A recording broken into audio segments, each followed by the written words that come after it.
Sento la nostalgia di un passato ove la mamma mia ho lasciato. Non ti potrò scordare, casetta mia, in questa notte stellata, la mia serenata io canto per te. Romagna mia, Romagna in fiore, tu sei la stella, tu sei l'amore. Quando ti penso vorrei tornare dalla mia bella al casolare. Romagna, Romagna mia, lontan da te non si può star.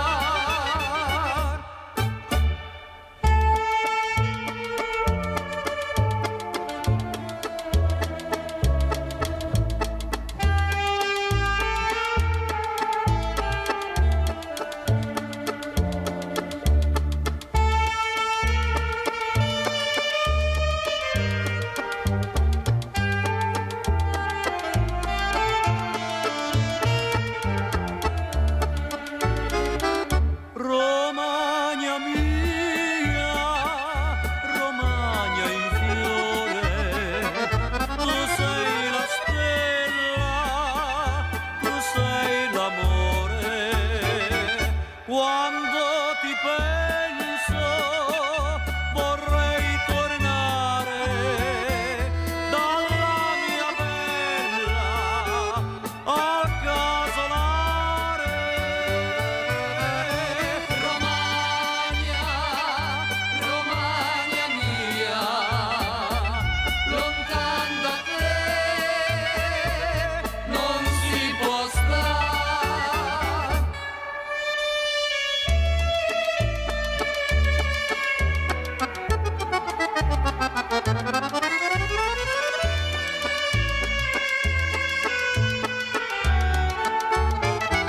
Quando ti penso vorrei tornare dalla mia bella al casolare.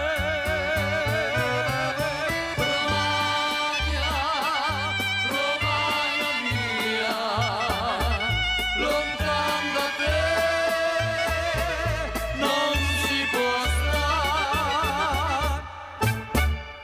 Buongiorno, buongiorno, un doveroso saluto a questa popolazione che non è solo in ginocchio, è di più. Pensate aver perso tutte, aziende, non c'è più niente, chissà quando si riprenderà. È la domanda che si fa questa popolazione. Ma ci sarà una risposta? Abbiamo già sentito in altri tempi dove promettevano che su un mese o due avrebbero risolto tutti i problemi, sono ancora nelle baracche, no? Tanto per ricordare la storia e la memoria che va assolutamente ricordata. E poi magari spendiamo una montagna di soldi, non si sa perché dove, su strutture che magari non serviranno a niente, invece di pensare a mettere in sicurezza questo paese che è fragilissimo. È inutile che ce la vengano a raccontare, abbiamo un paese fragilissimo, proprio morfologicamente. Ne parleremo questa mattina, in presenza abbiamo il professor Francesco Mezzavilla, biologo. Buongiorno professor Mezzavilla, buongiorno. Grazie di essere qui.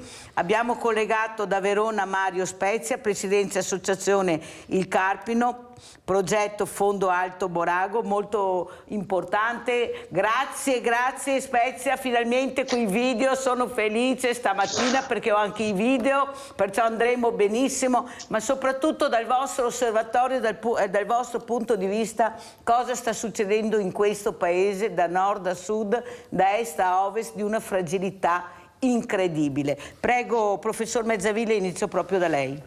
Sì, grazie. Naturalmente la situazione, come abbiamo potuto vedere, è particolarmente drammatica. È logico che fare una disamina completa del fenomeno non è una cosa facile, soprattutto perché Questi sono i discorsi che si fanno il giorno dopo e quindi siamo presi, diciamo così, dall'apprensione, da quello che è successo, dai morti, dalle vittime e dalla distruzione. E certo, come diceva Mirella, l'Italia è fragile, lo sappiamo. Purtroppo però rispetto a tutto ciò non abbiamo quasi mai tenuto conto di tutte quelle indicazioni che ci vengono date a livello superiore. Cosa vuol dire? Il processo di cementificazione del territorio continua, avanza. Perché diciamo questo? Perché fenomeni meteorologici come quelli che abbiamo visto i giorni scorsi, ma come anche altri che abbiamo avuto nel passato, diventano sempre più impattanti quando le acque di prima pioggia non vengono assorbite ma vengono velocemente trasmesse e scaricate nei fiumi. Questo è un dato di fatto. Da noi dico in Veneto, nelle nostre zone, cominciamo già a vedere grossi insediamenti industriali i quali per legge, penso, devono dotarsi di bacini di raccolta delle acque di prima pioggia.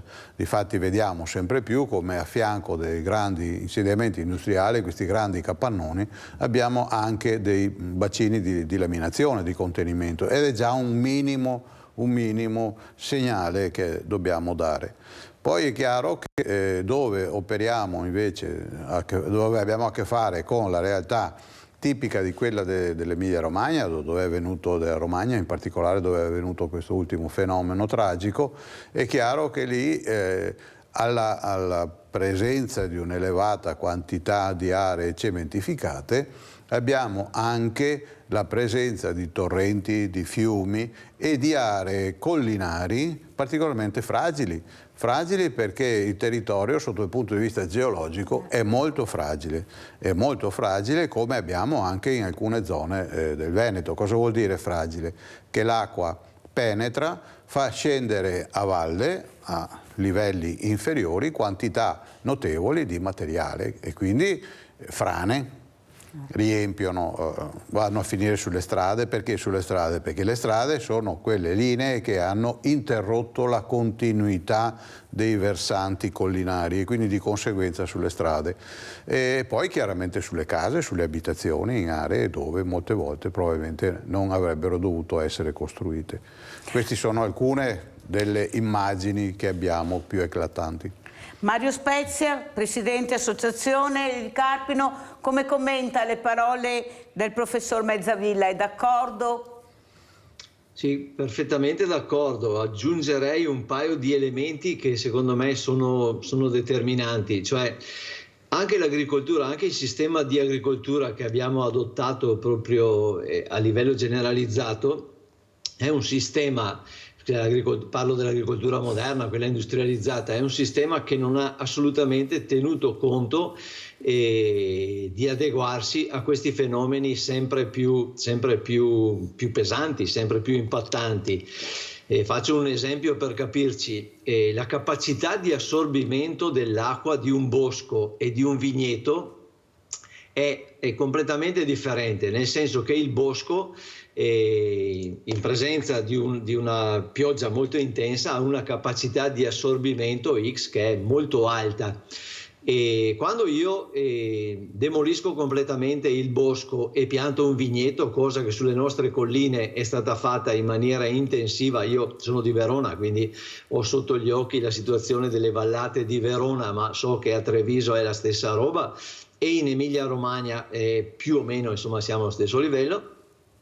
E quando io trasformo il bosco in vigneto e poi dopo sotto il vigneto naturalmente semino dell'erba che ha una funzione di compattamento proprio del terreno, quindi ha la funzione non di assorbire l'acqua ma di farla scorrere, chiaramente poi mando a valle una quantità di acqua che rispetto a prima è triplicata, quadruplicata.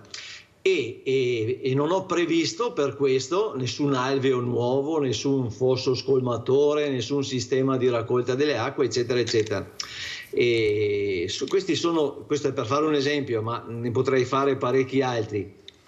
Il fatto di non tener conto di questi interventi, cioè di non fare i conti con le conseguenze di questi interventi e di non prevedere delle misure che naturalmente servono a compensare questi squilibri, poi dopo porta a queste conseguenze qua. Sembra che noi proprio come popolazione non siamo in grado di fare queste pianificazioni, quindi di prevedere gli effetti di determinate scelte e quindi di prevedere anche le compensazioni per queste scelte. Allora, io vi ascolto e sento che siete delle persone competenti. Quando parlate sapete di cosa parlate, di quello che si potrebbe veramente fare e anche aver fatto, perché la tecnologia non ci manca di sicuro. Abbiamo dei ricercatori, abbiamo degli scienziati che veramente sono anni che mandano segnali che questo clima cambierà, che bisogna stare in allerta, specialmente su zone fragili, su paesi fragili. Abbiamo l'urbanistica da anni che dai là dove puoi costruire, dove non puoi costruire, cosa fare. Però adesso ci ritroviamo che qualcuno dice è colpa degli ambientalisti se questo è successo. Sono le solite frasi fatte da qualcuno che veramente, se prima di parlare pensasse almeno fino a 5 o a 10, anche perché io ho molta stima, perché gli ambientalisti sono persone competenti, sono giovani laureati, sono persone che sanno quello che dicono e quello che fanno, e soprattutto è una popolazione anche molto giovane. Mezzavilla, come commenti? Perché veramente dobbiamo dire anche qualcosa, perché sempre star zitti e mi non va combattere non va mica bene, Chiaramente si è presa in considerazione una realtà chiaramente drammatica. È molto facile scaricare le colpe da una parte e dall'altra. Gli ambientalisti normalmente hanno un occhio particolare di riguardo nel mantenimento di determinati equilibri e si rifanno anche spesso a dinamiche particolari che vengono messe in evidenza da istituti di notevole livello. Ad esempio, che ne so, se prendo il rapporto sull'ambiente ultimo che stavo leggendo proprio questi ultimi giorni, redatto dal WWF, pur essendo un'associazione di parte, tra virgolette, però riportava quasi sempre, nella maggior parte dei casi, i dati già evidenziati dall'ISPRA, l'Istituto Superiore per la Ricerca, che è un ente, viva Dio, statale, è un ente prodotto e sostenuto dal nostro Stato, quindi è un ente che, pur anche se diciamo parzialmente di parte, ma assolve un compito fondamentale, che è quello di invitare o, diciamo così, far conoscere ai governanti quelle che sono le realtà.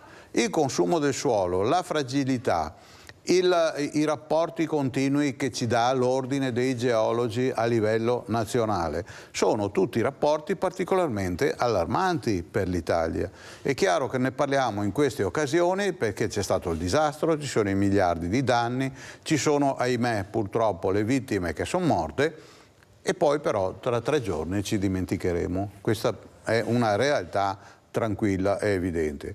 La cosa peggiore poi, tra l'altro, che secondo me, al di là del mondo ambientalista, ma il cittadino in genere rimane un po' raccapricciato per certi versi, per non dire arrabbiato, è il fatto che tutti quei miliardi che erano stati destinati per la salvaguardia dell'ambiente, per la tutela, per il rispetto, per il ripristino soprattutto delle realtà manomesse o, diciamo così, con le quali si era inciso nel passato con le precedenti alluvioni, non sono quasi mai stati o sono stati impiegati in minima parte. Uno dei governi precedenti aveva anche prodotto un decreto, un atto amministrativo in cui diceva che era opportuno che i comuni direttamente si rapportassero col Ministero per togliere tutta quella miriade di pratiche che rendono ingabbiata l'Italia. Che è la burocrazia. Che è la burocrazia, ecco, giustamente per usare un termine che conosciamo meglio. Questo è un dato eclatante, è un dato che ci pongono in evidenza anche a livello comunitario, perché poi gli altri paesi dicono: ma voi cosa avete fatto? Perché non avete speso i soldi? Perché non si è arrivato a fare qualcosa in più? E questa è una domanda molto molto forte, al di là del concetto che gli ambientalisti diventano sempre i colpevoli di tutto. E che dicono no a tutto. E che dicono no a tutto. Dicono no a tutto, ma non è vero. Dicono no perché molte volte si tratta di impattare contro quegli equilibri ambientali che sono ridotti, estremamente ridotti. Abbiamo una serie di ambienti naturali che sono gli ultimi residui rimasti, perché giustamente, come diceva chi mi ha preceduto, il problema di base è che l'agricoltura, senza volerne dare la colpa complessiva, perché onestamente poi alla fine mangiamo tutti con quello che ci viene prodotto, però certamente non si è aggiornata ai sistemi moderni. Teniamo presente le monoculture: quando piove una parte di quel suolo lasciato completamente allo stato libero viene erosa e portata via, quindi va a riempire i fiumi, va a riempire i laghi che si riempiono e diventa quella massa, diciamo, solida anche. Solida, che va a incappare contro. Poi c'è il discorso degli alberi che in qualche modo vanno anche loro ad essere erosi, trasportati dai fiumi, creano problemi e tutte situazioni che però dobbiamo tenere presenti in maniera molto precisa, soprattutto vista in un contesto più generale che è quello della salvaguardia dell'ambiente, perché poi salvaguardia dell'ambiente vuol dire anche salvaguardia e tutela dell'uomo. Non dimentichiamoci questo, perché sicurezza, che vuol dire sicurezza? Che vuol dire sicurezza, non vuol dire che uno contro l'altro impattano. Abbiamo il nostro Rinaldo da Venezia. Ciao Rinaldo. Ciao Mirella e buongiorno ai tuoi ospiti.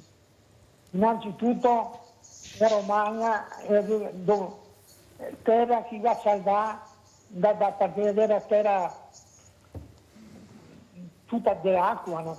Praticamente era in bonia, è la terra bonificata, usata la terra per lavorare.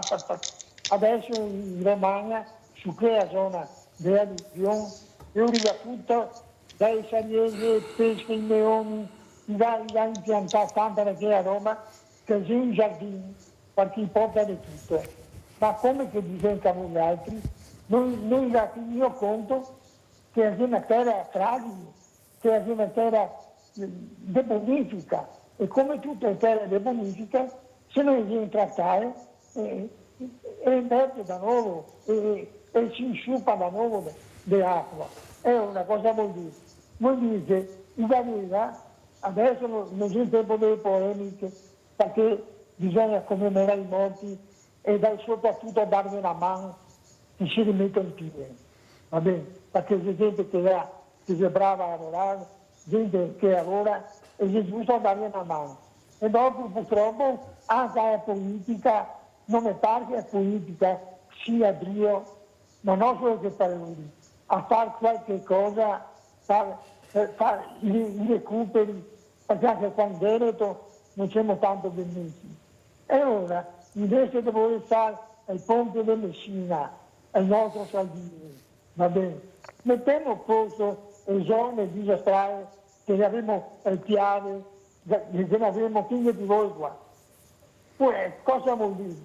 Vuol dire che la politica non gli interessa fare robe che non ha risalto, perché lui sa parecchi.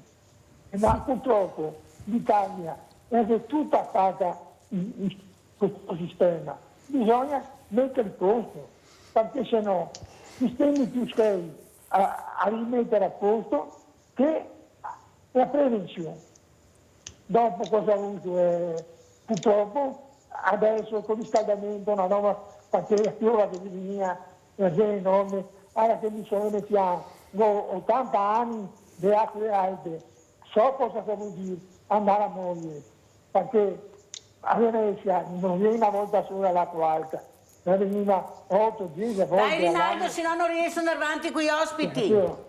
Va bene, saluto i tuoi Grazie. ospiti Ciao e buona domenica. Grazie, grazie anche a Rinaldo. Allora, Mario Spezia, sono molte le cose che si possono dire, ma anche molte quelle che si potevano fare.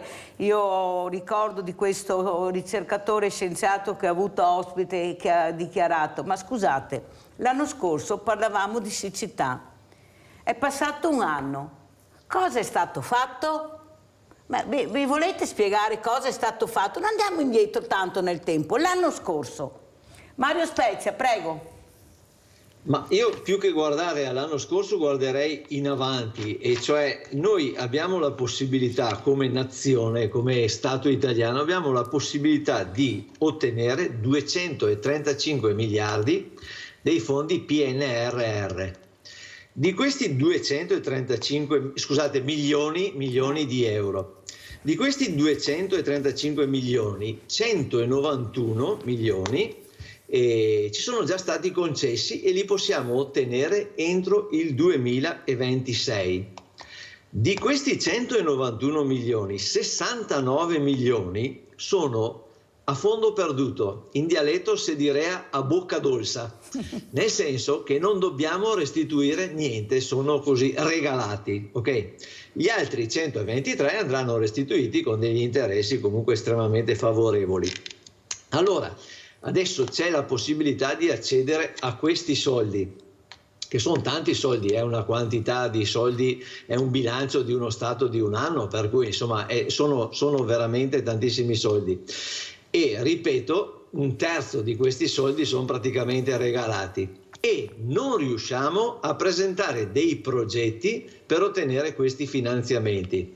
Io credo che tutti quanti noi, cioè io rappresento appunto un'associazione ambientalista e quindi non voglio dire, insomma, rappresento una parte minima e insignificante del mondo, ma le amministrazioni comunali, le amministrazioni provinciali, le amministrazioni regionali dovrebbero buttarsi a capofitto su questi fondi, dovrebbero lavorare notte e giorno a preparare progetti per ottenere questi finanziamenti, perché per fare questi interventi di cui parlavamo prima c'è bisogno di soldi, per creare un nuovo alveo, per ripulire gli alvei che esistono già, per creare delle soluzioni per tutti questi problemi. Servono dei soldi, li abbiamo a disposizione.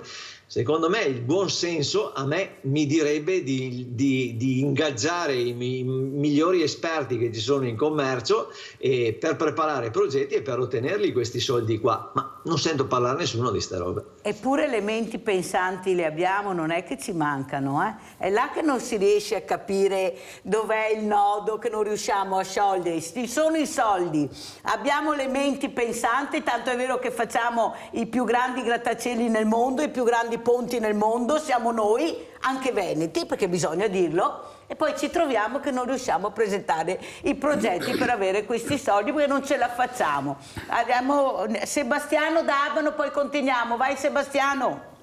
Sì, buongiorno Silvia Milena, Buongiorno. e ai suoi ospiti. Intanto voglio fare un saluto, un abbraccio all'Emilia.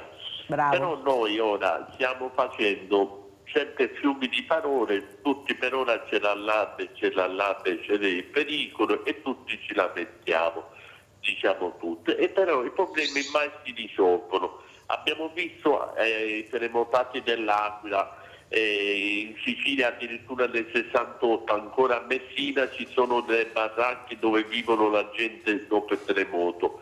Dal 68 a ora sono passati 50 anni. Che cosa hanno fatto la politica? Nulla. Non hanno fatto nulla, e questi purtroppo emiliani sono costretti a farsi rimboccare le mani e poi pagarsi i propri danni, perché nessuno li pagherà, nessuno. 14 vittime, chi li pagherà? Prima di tutto non c'è il prezzo alla vita, però nessuno avrà un centesimo purtroppo, perché questi politici ci dicono tutto, siamo vicini all'Emilia, siamo vicini ai terremotati, però alla fine anche Amatrice se la sono dimenticate, perché così poi ci dimentichiamo presto e si continua avanti. Per mesi e mesi i giornali ci hanno bombardati che c'era siccità, mancava l'acqua, ci facevano vedere che nei fiumi camminavano a piedi, benissimo, e li vedevo queste immagini, però vedevo anche tanta spazzatura vedevo copertoni di macchine, lavatrici nei fiumi, vedevo tante di più. Ora io dico, se tutti, visto che abbiamo avuto 9 mesi di siccità, che potevamo fare tanti lavori, potevamo pulire tanti fiumi, potevamo addirittura scavare i fiumi di 2 metri e togliere la sabbia, così quando pioveva avevamo più acqua, che cosa abbiamo fatto? Nulla. Abbiamo pensato soltanto all'Ucraina, perché noi ormai la nostra mente è chi ha l'Ucraina, soltanto l'Ucraina. Prima di dire di costruiamo l'Ucraina, di costruiamo l'Italia che ha 1000 pezzi, che abbiamo tanti di quei problemi che ci dovrebbero aiutare gli altri a noi. La ringrazio e mi scusi per lo sfogo, signora Mirella, buongiorno. Salutiamo il nostro Sebastiano, naturalmente avete capito, Sebastiano è un siciliano, si sente, ma soprattutto dice anche quello che pensa, le riflessioni che fa. Allora andiamo a vedere il primo video che ha mandato Mario Spezia, questo documentario, poi lo commentiamo e rispondiamo anche a Sebastiano.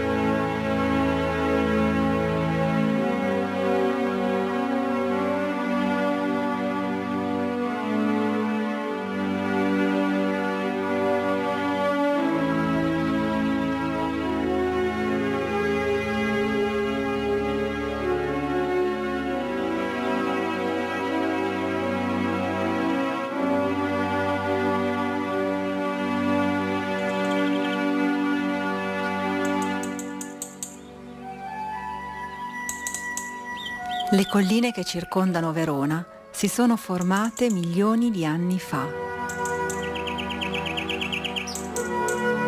Un processo lungo di deposizione di sedimenti marini, seguito dalla formazione delle montagne. In un mondo in cui gli esseri umani non esistevano ancora. Camminando in alcune valli, anche molto vicine alla città, si può fare un viaggio nel tempo. Noi crediamo che queste bellezze non siano proprietà privata, ma appartengano ad ognuno di noi, siano un bene comune.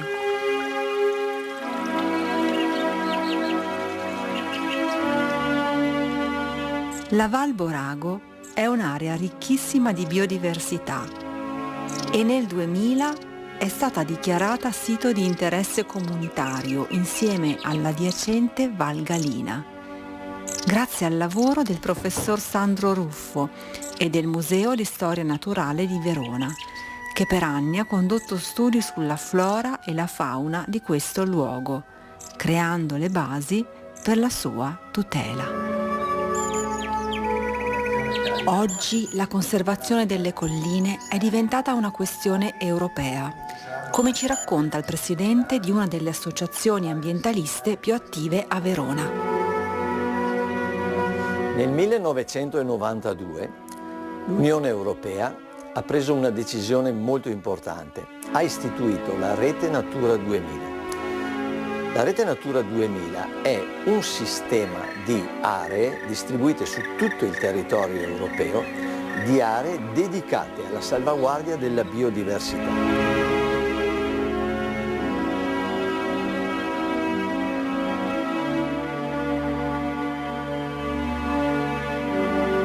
Ci sono due problemi fondamentali. Il primo è quello che riguarda le specie migratorie, sono fondamentalmente gli uccelli, i quali hanno bisogno di avere degli spazi in cui potersi nutrire, in cui potersi riposare e in cui poter nidificare.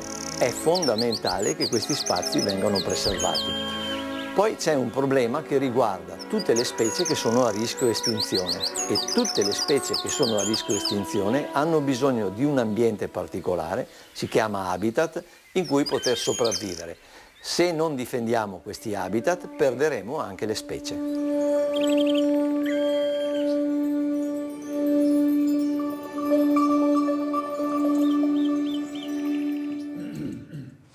Francesco Mezzavilla, come commenti queste parole di Mario Spezia, questo uomo che sta facendo anche della sua vita un percorso per aiutare, per migliorare? È chiaro quello che abbiamo visto, è chiaro quello che può succedere. Mi sembra che Vaia l'abbia dimostrato: quando la natura arriva non la fermi, non riesci a fermarla. Qualcuno dice sono spariti i prati, le api hanno bisogno dei prati, le api hanno bisogno dei prati, stanno scomparendo anche le api perché non ci sono più i prati. Prego Mezzavilla. Sì, naturalmente le parole che ha detto sono sacrosante, nel senso che sono fondamentali. La direttiva di cui ha fatto riferimento è la direttiva Habitat, ma ce ne sono molte altre, che è una direttiva europea. Noi in Italia prendiamo le direttive e l'anno dopo le adottiamo subito, siamo bravissimi, noi in questo senso, non è che stiamo lì a pensarci sopra. Poi però la fase successiva è la quasi completa mancanza di applicazione. Quindi se la direttiva Habitat, ma anche come la direttiva Uccelli, che vanno normalmente di pari passo, danno delle indicazioni per la salvaguardia delle specie, degli habitat, degli animali, delle piante, soprattutto di vegetali, le adottiamo e poi non facciamo quasi nulla, anzi interveniamo in maniera pesante dimenticandoci cosa c'è dentro a questi siti particolari che sono i siti Natura 2000, come appunto abbiamo visto nel filmato. È chiaro che rimane del tutto inapplicato e questo è un dato particolarmente grave. La cosa importante poi è che rispetto a questi habitat noi ci troviamo in contrapposizione gli habitat di pianura, gli ambienti di pianura, che sono delle lande desolate molto spesso. Desolate nel senso che sono migliaia e migliaia di ettari coltivati in una maniera particolarmente impattante, che come abbiamo visto prima, come accennavo prima, sono degli elementi che sono tutto tranne che degli elementi naturali. Siamo arrivati al paradosso, veramente al paradosso, in cui in determinati documenti, sempre l'ISPRA, l'Istituto Superiore di cui vi dicevo prima, raccomandava in alcune zone, comprese anche alcune aree di monocultura, ahimè purtroppo dell'Emilia Romagna, ma che abbiamo anche in Veneto, ma che abbiamo in altre zone, raccomandava di mantenere intatta la modesta vegetazione che si crea attorno ai tralicci della corrente elettrica, perché erano l'unico elemento naturale in mezzo a migliaia e migliaia di ettari completamente desertificati. Una volta c'era tantissimo che si chiama biodiversità. Appunto, ma la cosa fondamentale è che in queste zone degradate, perché per carità è vero ci danno da mangiare, questo è un dato di fatto, non dobbiamo dimenticarcelo, però rispetto a queste zone sarebbe molto importante creare delle aree marginali con delle situazioni tipo boschetti, siepi e il resto, così come ci viene raccomandato dalla direttiva Habitat. Oddio, io direi anche, qui vorrei che intervenisse anche Mario Spezia, poi guardiamo un altro video, andiamo in pubblicità, ma poi guardiamo subito un altro video, che noi siamo 12 milioni e produciamo cibo per 18 milioni, perciò vuol dire che 6 milioni di cibo lo buttiamo. No, va anche ricordato questo, siccome non lo dice mai nessuno o si sente pochissimo, noi produciamo cibo per 18 milioni e siamo 12 milioni. Mario Spezia. Fare un accenno a una visita che ho fatto ieri. Ieri sono stato a Cortellazzo e alla foce del fiume Piave, dove sfocia nel mare Adriatico il fiume Piave, e a visitare un'azienda, si chiama Azienda Agricola San Michele, e un'azienda molto particolare in cui il 20% della superficie, sono più di 100 ettari di azienda. Il 20% della superficie ha fatto un progetto particolare, naturalmente ottenendo anche dei finanziamenti, dei sostegni, eccetera, eccetera. Il 20% della superficie è stato praticamente rimesso in condizioni seminaturali, perché di naturale ormai non c'è più niente. Ma seminaturali vuol dire che i fossi vengono mantenuti il più possibile in una condizione naturale, e attorno ai fossi, lungo i fossi, sono state piantate delle siepi e sono stati piantati dei boschetti, sono state create delle zone verdi, eccetera, eccetera, e la coltivazione è completamente biologica. Non solo, ma c'è un ciclo completo per cui si coltiva il fieno, che poi dopo serve per alimentare le vacche oppure altri animali, hanno le pecore, hanno le galline, eccetera, eccetera. Con il letame vengono concimati i campi, si producono ortaggi, frutti, eccetera, eccetera, il tutto in un ciclo chiuso, diciamo così, e quindi limitando tantissimo sia l'uso di fertilizzanti e sia l'uso di insetticidi e di altri prodotti chimici. E il tutto con una gestione dei fossati che dovrebbe, almeno in teoria, insomma, servire per smaltire completamente le acque reflue, eccetera, eccetera. Allora, questo qua è un progetto molto particolare e non è chiaramente e difficilmente è replicabile a livello generale, però è, diciamo, a me ha fatto moltissimo piacere vedere questa esperienza, perché intanto dimostra che è possibile fare queste cose e poi dà un'idea di come sarebbe possibile un tipo di agricoltura un po' diversa da quella che viene fatta abitualmente, cioè la monocultura di cui parlava il professor Mezzavilla è uno dei sistemi più contro natura, diciamo così, che si possano immaginare, nel senso che non tiene assolutamente conto di cosa dovrebbe essere il nostro pianeta, nel senso che il nostro pianeta è stato un pianeta abitabile finché non ci abbiamo messo le mani noi, ma da quando abbiamo cominciato a metterci le mani noi diventa sempre più inabitabile, come stiamo vedendo e come stiamo verificando, per cui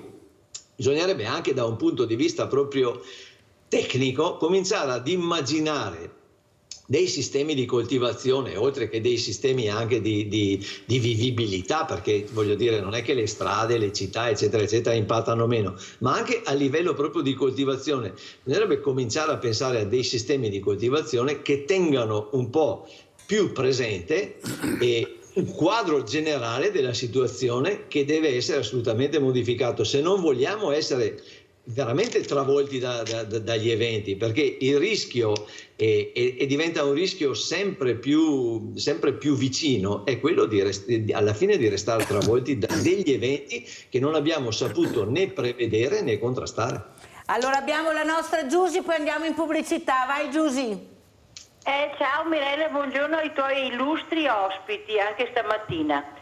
Volevo dire, tutti quegli alberi che intralciano l'alveo del Piave, vedi che dopo arrivano alla diga e poi quelli che passano li arrivano a Jesolo a spese dei cittadini, e poi tutti questi mega centri commerciali, capannoni, con parcheggi, centinaia di metri asfaltati e fossi intubati per le ciclabili.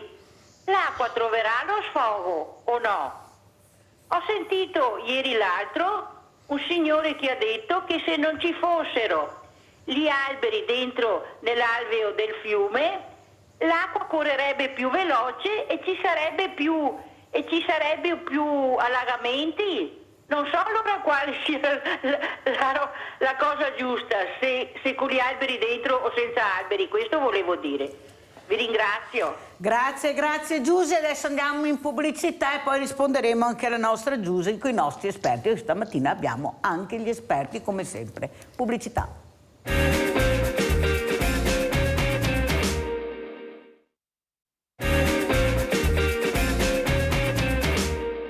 Le pareti di roccia sono formate da calcari che si sono depositati tra 65 milioni e 25 milioni di anni fa.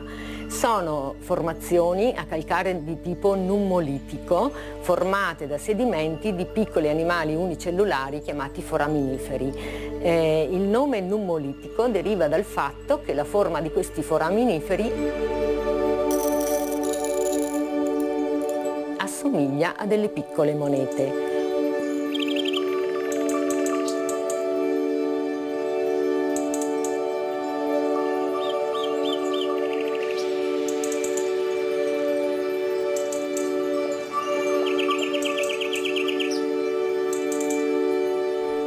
Oltre ai foraminiferi sono presenti anche altri tipi di fossili come ricci di mare, gasteropodi e crostacei.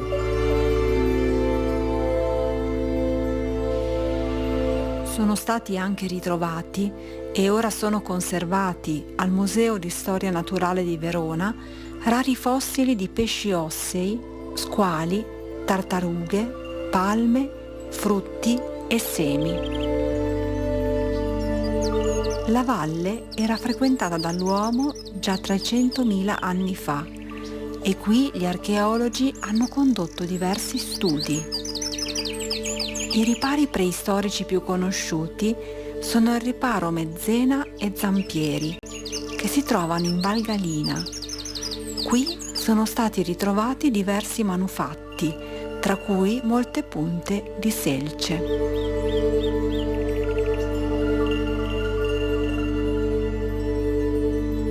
In epoca più recente, dalle colline è stata estratta la pietra per costruire statue e palazzi di Verona, forse anche la tua casa.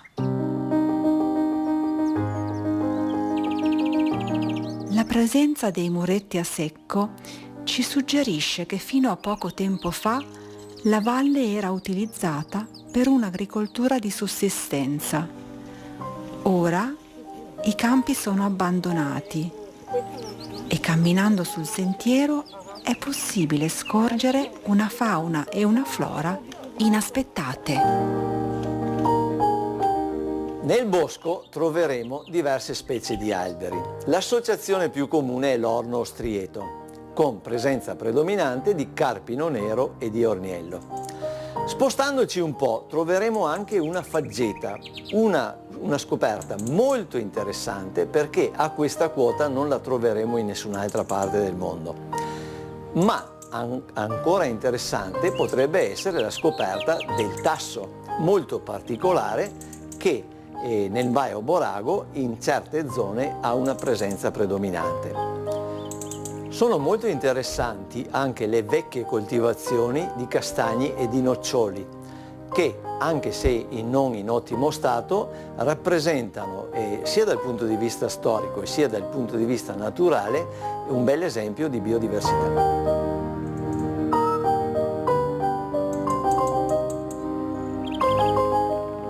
Se osserviamo bene, possiamo riconoscere i segni di presenza di molti animali, tra cui invertebrati come chiocciole, libellule e coleotteri, mammiferi come la volpe, il tasso e il riccio, anfibi come la salamandra e il tritone, rettili come la natrice dal collare.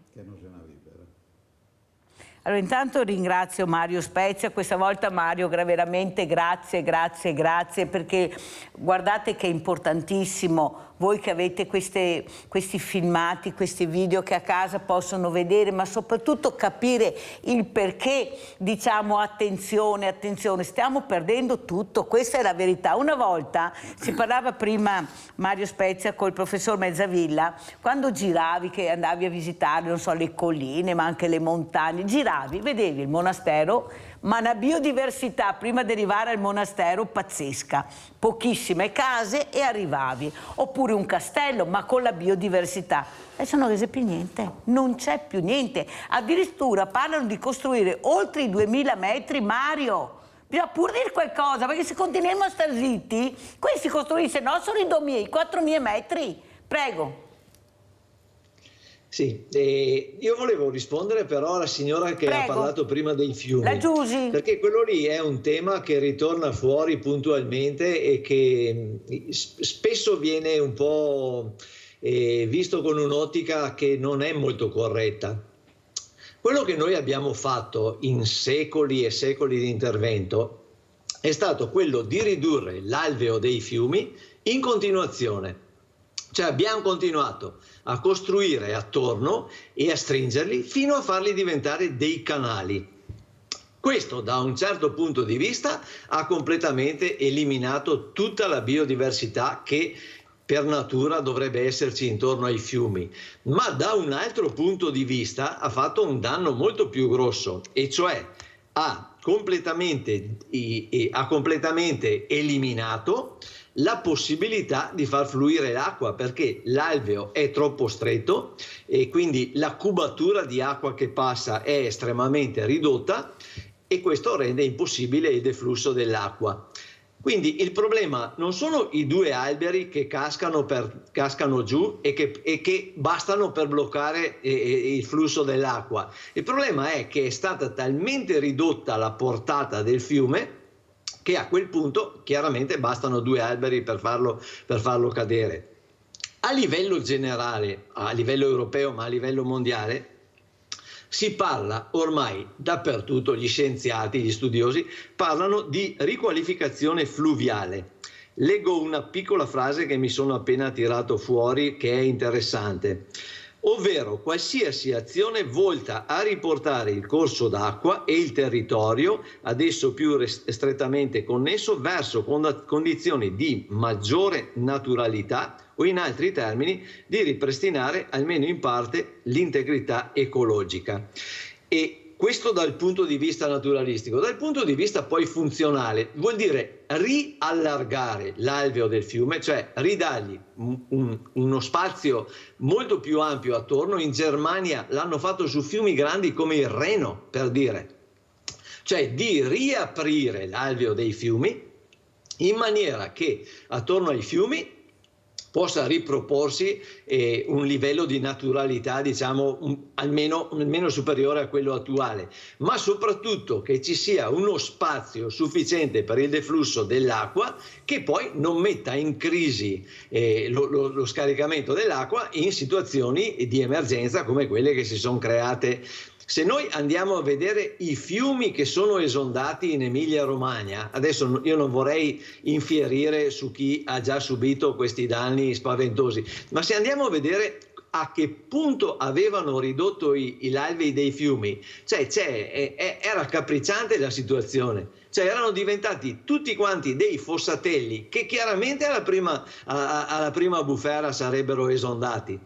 Questo lo avrebbe capito chiunque semplicemente guardando le fotografie di come erano ridotti i fiumi. Ora tutti dicono che è necessario riallargare gli alvei dei fiumi in maniera che da un certo punto di vista si ricostruisca una situazione naturale in cui possono vivere alberi, in cui possono vivere uccelli, altri animali, eccetera, eccetera, ma poi dal punto di vista funzionale in cui ci sia una portata dell'acqua adeguata alla situazione, che oltretutto queste situazioni, queste bombe d'acqua saranno sempre più frequenti e sempre più potenti, per cui non è che possiamo illuderci che passata l'emergenza poi dopo non se ne parla più. Fra 3 mesi, fra 5 mesi o fra 12 mesi ci ritroveremo in una situazione identica o anche peggiore.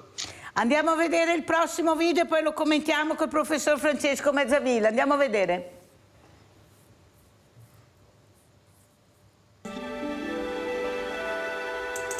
Accompagnati da un ornitologo ci rendiamo conto che l'area è molto ricca di abitanti alati, a cominciare dal fondovalle, dove vivono diverse specie di picchi.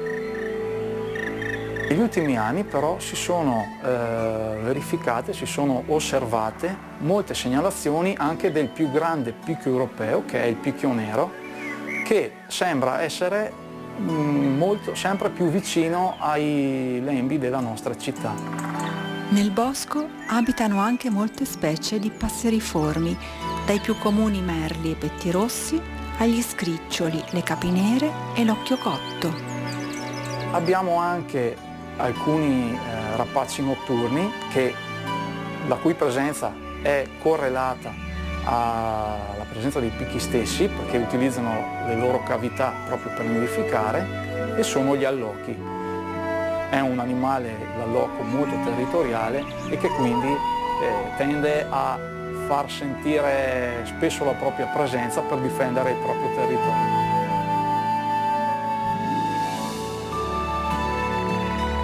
Sulle pareti di roccia, verticali e ricche di cavità, nidificano il falco pellegrino, il corvo imperiale e il picchio muraiolo. Salendo di quota, il bosco si fa più rado e compaiono i prati, dove vivono specie tutelate come il succiacapre, detto il fantasma degli incolti, perché è quasi impossibile cogliere la sua presenza a causa del suo colore, che lo fa sembrare un tronco d'albero. Mentre di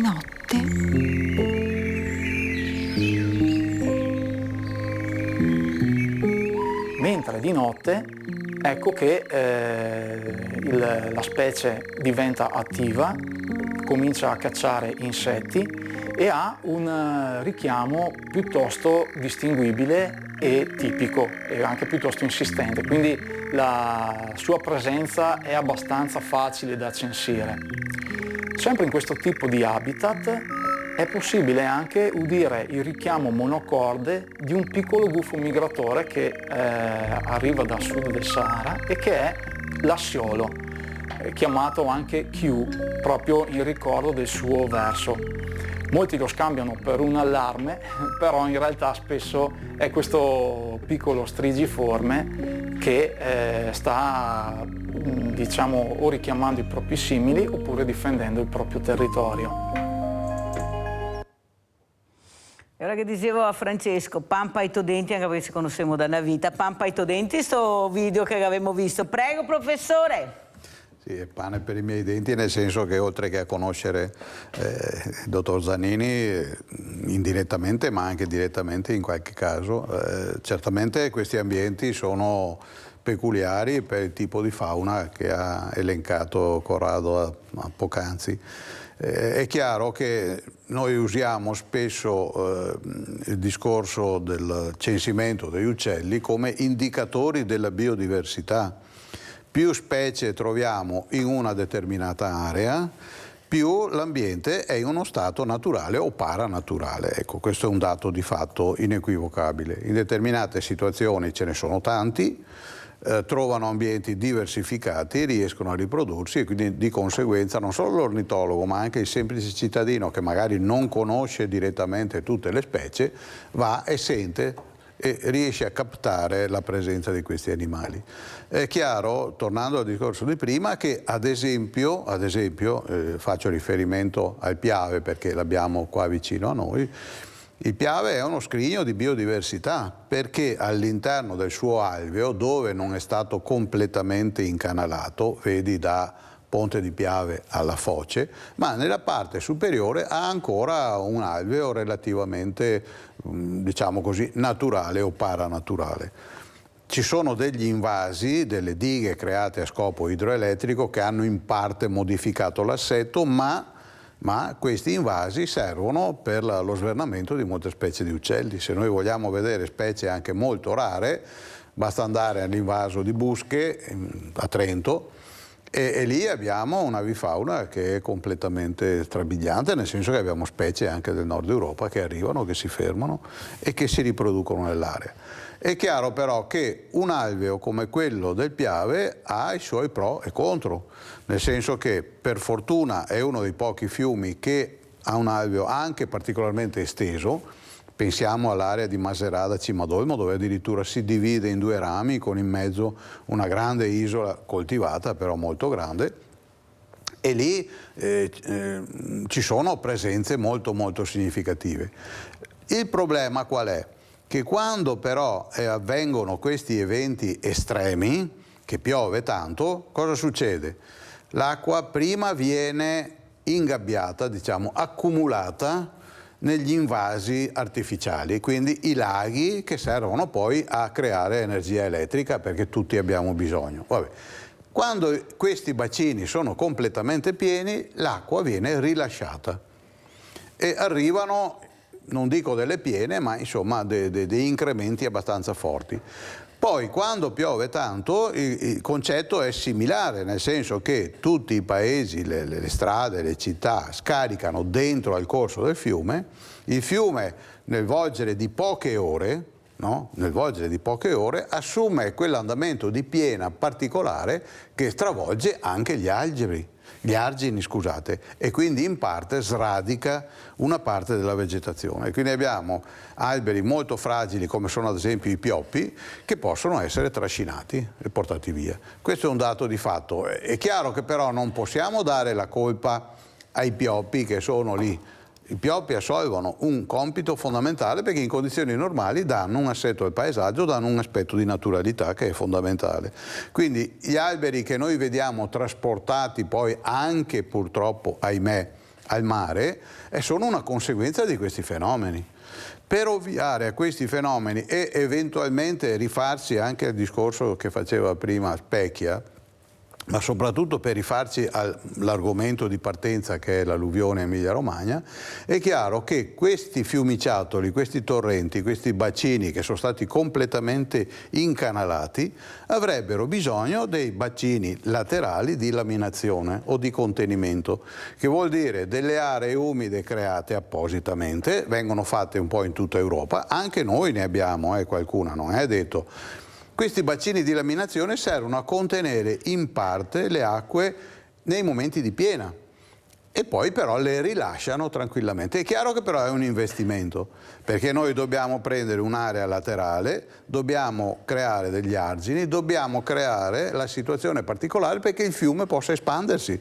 E questa è una situazione che è stata particolarmente sfruttata in altri paesi d'Europa, vediamo in Inghilterra, lo vediamo in Germania, lo vediamo anche in alcune altre zone, ma soprattutto anche in Veneto, ne sono stati fatti alcuni, con l'unico scopo però che era con uno scopo leggermente diverso, che era quello di raccogliere le acque dei fiumi, Adige, Brenta ed altri, i quali prima di arrivare al mare o prima di arrivare in laguna passano attraverso questi bacini di laminazione perché la vegetazione presente all'interno fa un'attività fondamentale che è quella di depurazione delle acque e quindi salviamo la laguna di Venezia e il mare Adriatico parzialmente. Mario Spezia, prego. Sì, continuerei il discorso di Mezzavilla perché secondo me è molto interessante, e cioè le soluzioni per questi problemi qua ci sono sempre state. E quello che sembra invece che non ci sia qua da noi è proprio l'incapacità di prendere delle decisioni e poi di applicarle, cioè di realizzarle concretamente. Faccio un esempio per capirci. Io sono di Verona, quindi conosco meglio la situazione di Verona. Verona ha subito una serie sterminata di allagamenti, cioè quasi tutti gli inverni l'Adige esondava e non quasi tutti gli inverni, insomma, ma molto spesso esondava e mezza città restava allagata. Nel 1882 c'è stato un allagamento disastroso, sono stati travolti metà dei ponti che attraversavano il fiume e tutta la parte antica della città, da Verona storica, ma è andata sotto tipo di 1,5 metri, 2, per cui insomma una situazione veramente un disastro totale, sono crollati i palazzi, un disastro. E cosa è stato fatto dopo di allora? E non è che eravamo 1882, cioè capiamoci bene, insomma, cioè sono 150 anni fa, vero? E sono stati fatti tutta una serie di interventi. Gli interventi più interessanti non sono stati quelli di regimentazione della città e del fiume all'interno della città, quindi delle mura attorno al fiume, sono stati una serie di canali scolmatori, parliamo di una ventina di canali a monte della città che avevano due funzioni: primo, di deviare dal fiume Adige un'ingente quantità di acqua in caso di emergenza, cioè quando l'Adige raggiungeva, e secondo, di fornire acqua per l'agricoltura, che a quel punto lì cominciava ad essere un'agricoltura molto più importante, che aveva bisogno di molta più acqua, quindi risolveva due problemi contemporaneamente. Inoltre è stato fatto anche un canale scolmatore fra il fiume Adige e il lago di Garda, perché in situazioni di estrema urgenza è anche possibile far travasare l'acqua dal fiume al lago, cosa che è stata fatta puntualmente in situazioni di emergenza. Voglio dire, 1882 avevamo appena fatto l'unità d'Italia, cioè c'era ancora il re, voglio dire, e però sono stati capaci di pensare a delle soluzioni, di progettarle e di realizzarle. sembra che adesso non ci sia più questa capacità progettuale e operativa da parte della nostra nazione, insomma, perché non si riesce neanche, non si riesce neanche proprio a sedersi ad un tavolo e a ragionare su cosa c'è bisogno di fare. Forza Mario Spezia, finché mettono i trombati invece di mettere le persone competenti su questi tavoli, inutile che ce la giriamo, questa è la verità, noi non ne andiamo fuori perché le abbiamo le persone competenti. Voi siete una dimostrazione questa mattina, come tanti ospiti che ho tutte le mattine, e quando parlo dico: scusa, ma ti ha qualcuno la politica ti ha mai chiesto? No, mai, nessuno, mai niente. Scherziamo, le persone per bene competenti devono star fuori, non all'interno, e se no creano problemi, invece di far capire che migliorerebbero i problemi, per loro creano problemi perché sono loro che sanno. Ma è veramente una cosa vergognosa. Allora io saluto i miei ospiti, il professor Francesco Mezzavilla e Mario Spezia, però li lascerei con un ultimo video. So che c'è la Paola da Campo San Piero, ma la prego di rimanere in linea con i prossimi ospiti, perché sennò non ce la faccio. Paola, rimani in linea, video, e saluto veramente, grazie, vi inviterò ancora, io continuerò a parlarne con persone competenti e poi vedremo chi la vincerà, chi la dura la vince, e noi andiamo avanti. Il video, grazie. Saluti, grazie a voi. Le specie sono insettivore, come anche altri uccelli che vivono nei prati, il saltimpalo, il pigliamosche e le cince. In primavera ed estate, un osservatore attento e curioso potrebbe avvistare il falco pecchiaiolo, così ghiotto di api che gli inglesi lo chiamano falco del miele. A fine estate, questi falchi si radunano in stormi per migrare verso sud, nei luoghi di svernamento in Africa. Quando i prati aridi ospitano molte specie di orchidee, diventano un habitat prioritario e particolarmente degno di protezione. Nei nostri prati aridi possiamo trovare specie che sono specie mediterranee. Tra queste possiamo elencare la Ofride apifera, l'Ofris apifera, e l'Ofride di Bertoloni, benacensis, una sottospecie tipica delle nostre zone. E queste orchidee hanno la particolarità che hanno una forma che ricorda quella degli insetti, difatti si sono coevoluti con gli insetti proprio per poter essere impollinate.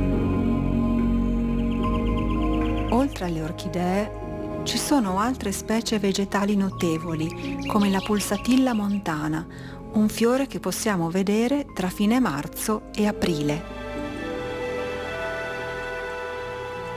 In questi ambienti vive inoltre una incredibile varietà di insetti.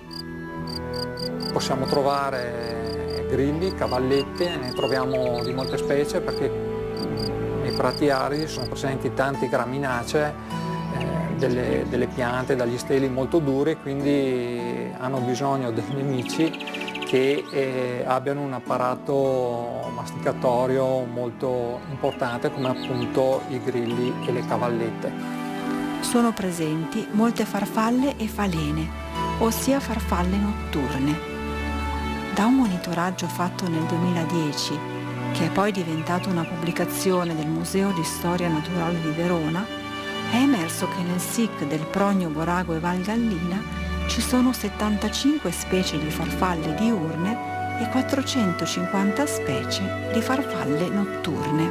La cosa molto interessante che è uscita da questi studi è che monitoraggi analoghi sono stati fatti anche in altre zone della provincia di Verona, come ad esempio il Monte Pastello, il Monte Baldo, eppure si è visto che le specie che popolano la nostra collina costituiscono un raggruppamento molto particolare che si diversifica da quello visto nelle altre zone. Questo sta a significare l'importanza della nostra collina, dei nostri prati aridi, dei nostri ambienti che si trovano alle spalle di Verona, ancora di più l'importanza di poterli salvaguardare e salvarli per le generazioni future.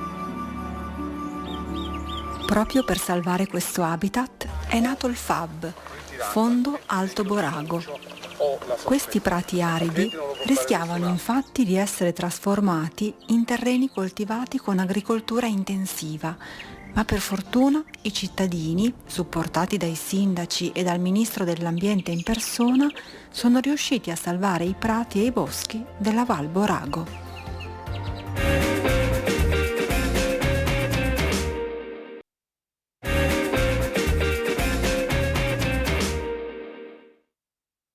Stamattina è arrivata la primavera, guardate i nostri colori, guardate perché chi è arrivata la nostra Madonna con la sorella amata, eccole qua, veramente in presenza. Stiamo parlando di Sara Michelon e Alessia Michelon, sorelle fondatrici di Ruote Libere. Ne parleremo tantissimo perché loro sono su tutti i giornali, dappertutto, hanno un progetto incredibilmente bello e forse Sveglia Veneti ha portato fortuna. Però salutiamo anche la dottoressa Anna Albarello Baschirotto, vicepresidente Fondazione Malattie Rare Mauro Baschirotto. Ciao Anna, ben arrivata anche a te. Ciao Mirella, grazie dell'invito. Grazie a te Anna. Allora, però inizierei subito da queste sorelle famose ormai, perché veramente come insomma, dai, insomma, perché insomma, se tutti i giornali, tutti ne parlano di voi, del progetto. Allora, iniziamo. Intanto ieri dov'eri? Ieri eravamo a Cavaillon Veronese. A fare cosa? Una biciclettata. Ma dai? E hai fatto anche tu? Sì. La prossima volta ve li mostriamo. Ah, perché hanno fatto il video, ma siccome non sono riusciti a mandarlo, a passare il cerino a Sorea, a guardare a Sorea, guarda che non avevamo il video, però lo rifaremo. Allora, molto bella questa cosa. Cosa vuoi dire? No, è stata una bellissima opportunità perché appunto abbiamo utilizzato delle biciclette che vengono chiamate special bike, sì. E è un tandem affiancato, quindi ci sono io, c'è l'Ale, siamo assieme, un tandem però affiancato, e possiamo pedalare assieme dopo la bicicletta. Questa bicicletta ha la possibilità sia di far pedalare la persona, sia di mandare la pedalata assistita oppure di non farla pedalare se non ci sono le capacità per farlo. Però è bellissima come esperienza, davvero, perché è un momento di condivisione nella natura, bellissimo. Ma questo progetto che adesso spiegherai, perché è un progetto molto importante che riguarda proprio la vostra associazione, quella che avete aperto, queste Ruote Libere, prego. Sì, Ruote Libere appunto è questo progetto che abbiamo assieme, io e Lale, noi due siamo sorelle, e il nostro progetto tratta di mappare, di far conoscere i luoghi culturali e la loro accessibilità. Infatti per questo abbiamo i nostri canali social, abbiamo un blog e un portale dove andiamo ad inserire i luoghi che visitiamo con le varie caratteristiche, perché uno dei problemi principali quando giriamo è non trovare le informazioni che ci permettano di sapere se possiamo o meno goderci il luogo, se possiamo o meno entrare. E però quindi qualcuno ha visto, la ha Mirella sentito e ha detto forse sarà il caso che io conosca queste due sorelle così vivaci ma così attente ai problemi, alle fragilità. O sbaglio, Alessia? Sì, confermo. E infatti, visto che la Mirella è stata la primissima a credere in noi, le abbiamo portato un piccolo pensierino. Grazie, permesso. Così che così bello. ti perseguitiamo, come si dice? Sì. C'è una rosa? Una rosa liofilizzata, sì. Guardate che bello, grazie ragazze, è veramente bellissimo. Ma lo merito, sì, Alessia? Sì, dici di sì. Pensa a tutta la gente che vorrebbe brusarmi, voi altri per portare la rosa liofilizzata. Allora, sentiamo anche Anna Baschirotto. Allora, come sta andando, Anna? Cosa ci racconti? Ecco, questa ricerca, questa scienza che veramente fa capire l'importanza di crederci e di investire. Prego. Ecco, sì, allora noi, tanto per fare una breve sintesi anche per queste deliziose sorelle che adesso tu hai ospiti, abbiamo fondato l'Istituto Malattie Rare Mauro Baschirotto, dove io mi trovo ora, qui a Costosa di Longari in provincia di Vicenza, in memoria di nostro figlio che è mancato sedicenne per una malattia rara, e ci stiamo occupando appunto di creare una sensibilità su queste malattie, che sono 8.000 quelle conosciute, sconosciute, per le quali non ci sono, diciamo, cure attualmente e anche c'è poca diagnosi e poca assistenza. Allora ti interrompo un momento solo, Anna, perché so che abbiamo in linea Paola da Campo San Piero, spero sia ancora in linea, perché veramente Paola, proprio per la sensibilità che ha, l'ho tenuta anche con voi, perché è molto importante capire quanto importante è conoscere le fragilità e aiutarsi. Prego Paola. Ciao Mirella. Ciao, scusami, sai Paola, ma volevo proprio inserirti in questo contesto, prego. Tranquilla. Volevo un attimo intervenire su quello che si è detto prima, che Prego. Chiamare per quello. Comunque saluto le tue ospiti e un po', se non sta per 20 anni, operatore sociosanitario, insomma un po' in maniera più con l'anziano che col disabile, l'opportunità insomma di relazionarmi. E riguardo appunto l'alluvione. Seguivo un servizio questi giorni qua, un giorno, 2 giorni fa, dove diceva che praticamente era in previsione la costruzione 8 bacini per accogliere queste acque, perché noi sono DAS eccetera, e ne era uno in costruzione che non era finito, e l'alluvione si sta a monte dove veniva costruito il bacino, dell'unico costruito su 7-8 che ne aveva in programma. Anche a me non voglio infierire su nessuno perché mi esplode queste cose qua, però insomma come se mi in mente la curiosità. Noi avevamo i famosi ingegneri del Vajont, uno che ne era o no? Invece questa curiosità, perché dopo la politica, amnistie eccetera eccetera, tutti scappa, che ne avevo uno era di ingegneri del Vajont, questa democrazia se l'avevo soltanto a bocca, perché mi fermo qua, auguro ai tuoi ospiti un buon proseguimento di discussione, buona giornata. Grazie Paola. Quando hai nominato il Vajont cascavi la bottiglia con l'acqua e il bicchiere, ne abbiamo parlato proprio l'altro giorno, Paola, con una sopravvissuta. Ecco, pensa che non riesce più a bere neppure un bicchiere d'acqua, non riesce assolutamente a bere un sorso d'acqua. Era qui presente e la reinviteremo, perché lei si pone una domanda: ma è servito qualcosa questo disastro? Oppure qualcuno aveva pianificato anche questo, tutti questi morti, perché non è stata evacuata Longarone? Lei si chiedeva queste cose e poi ne riparleremo, perché è importante, come dico, la memoria e la storia va ricordata. Allora continuiamo, Anna Baschirotto, prego. Stavo dicendo appunto allora che presso il nostro istituto ci occupiamo di diagnosi, ricerca e cura delle malattie rare, e uno dei progetti che tu, Mirella, conosci molto bene è quello sul nevo melanocitico congenito gigante. Conosci la piccola Giada, la sua famiglia, e questo progetto in questi giorni si è arricchito anche di nuovi campioni e di nuovi, diciamo, sviluppi che speriamo di poter ci consentono di dare una risposta su qual è l'origine di questa malattia e quali potrebbero essere le potenziali cure, ecco.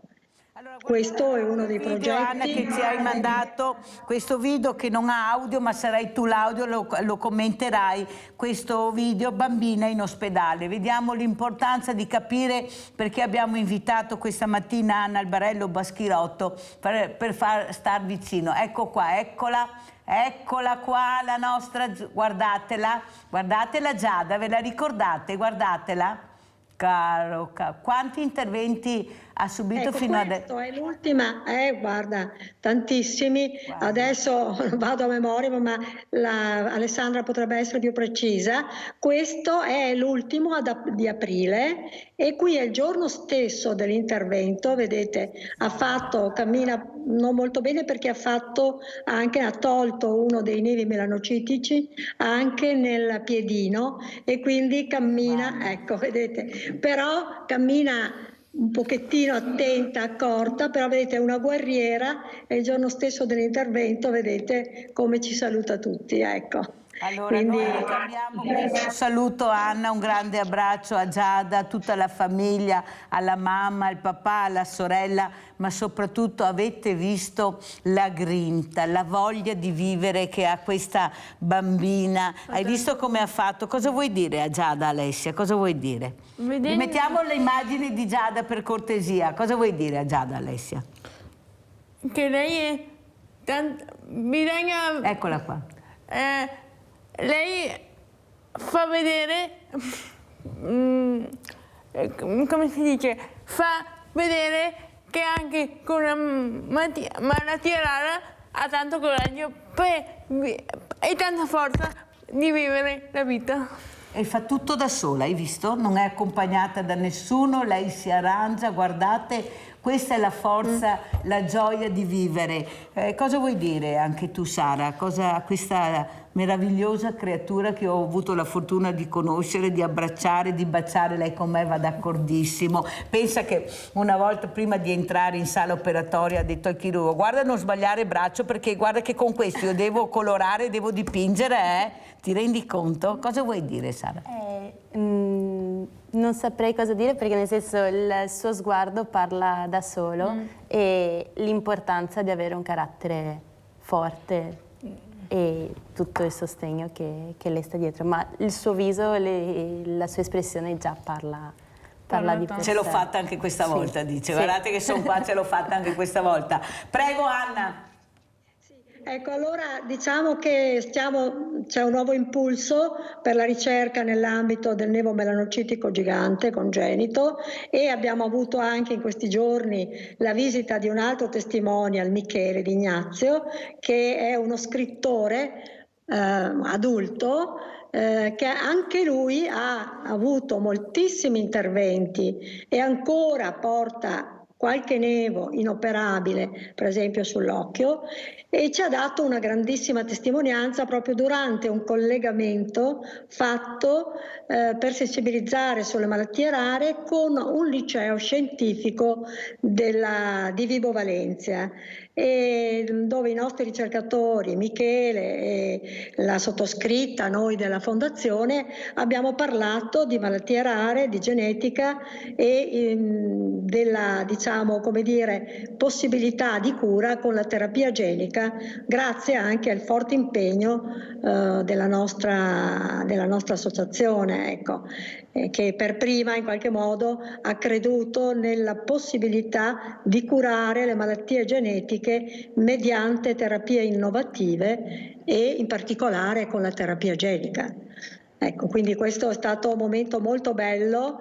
Avevo mandato anche delle foto, non so se sia possibile vedere le foto. Vediamo perché sono, soprattutto le tue parole fanno capire di quanto bisogno avete di esservi vicino, di far capire l'importanza di crederci e di aiutare, perché come abbiamo sentito la ricerca ha bisogno di contributi. Se vogliamo aiutare Giada e le tante malattie rare, dobbiamo stare vicino a queste associazioni, specialmente Anna Baschirotto con questo progetto meraviglioso di questa fondazione per aiutare chi ha le fragilità e che è in forte veramente, diciamo anche solitudine. Ecco, a volte io penso, Anna Baschirotto, che se non ci fossi stata tu, non solo Giada e quante altre Giade e famiglie non avrebbero trovato un appoggio, un punto veramente sul quale contare, perché per loro voi diventate la famiglia, siete parte della famiglia, o sbaglio, Anna? Diventa veramente un tutt'uno, c'è una grande, come dire, empatia, no? Si sviluppa un rapporto molto intenso con queste famiglie e questi ragazzi malati, perché diciamo c'è necessità proprio di trovare dei punti di riferimento per diciamo conoscere meglio la propria malattia, per avere delle indicazioni circa le cure e per avviare proprio anche dei progetti di ricerca specifici, perché come dicevo prima, 8.000 malattie rare sono tante, i malati sono pochi per ognuna, non c'è alcun interesse da parte delle aziende farmaceutiche di investire su una malattia rara, se non con una forte spinta magari da parte di associazioni e di famiglie che sono pioniere, no? Sono pioniere e spingono la ricerca in quella direzione, finanziano progetti e addirittura si fanno parte attiva proprio per supportare i ricercatori, sia per trovare i finanziamenti, sia per trovare le strategie, per esempio darsi da fare affinché vengano approvati presso gli enti regolatori determinati trial clinici. Ecco, abbiamo un esempio adesso con la malattia di Lafora, che è una forma di epilessia, una malattia neurodegenerativa della quale sono affetti dei giovani ragazzi in età adolescenziale. Ti ricordi che iniziamo a mandare le foto, cominciamo con le prime foto che veramente sono importanti, questo convegno a Perugia, vediamo la foto e poi la commentiamo.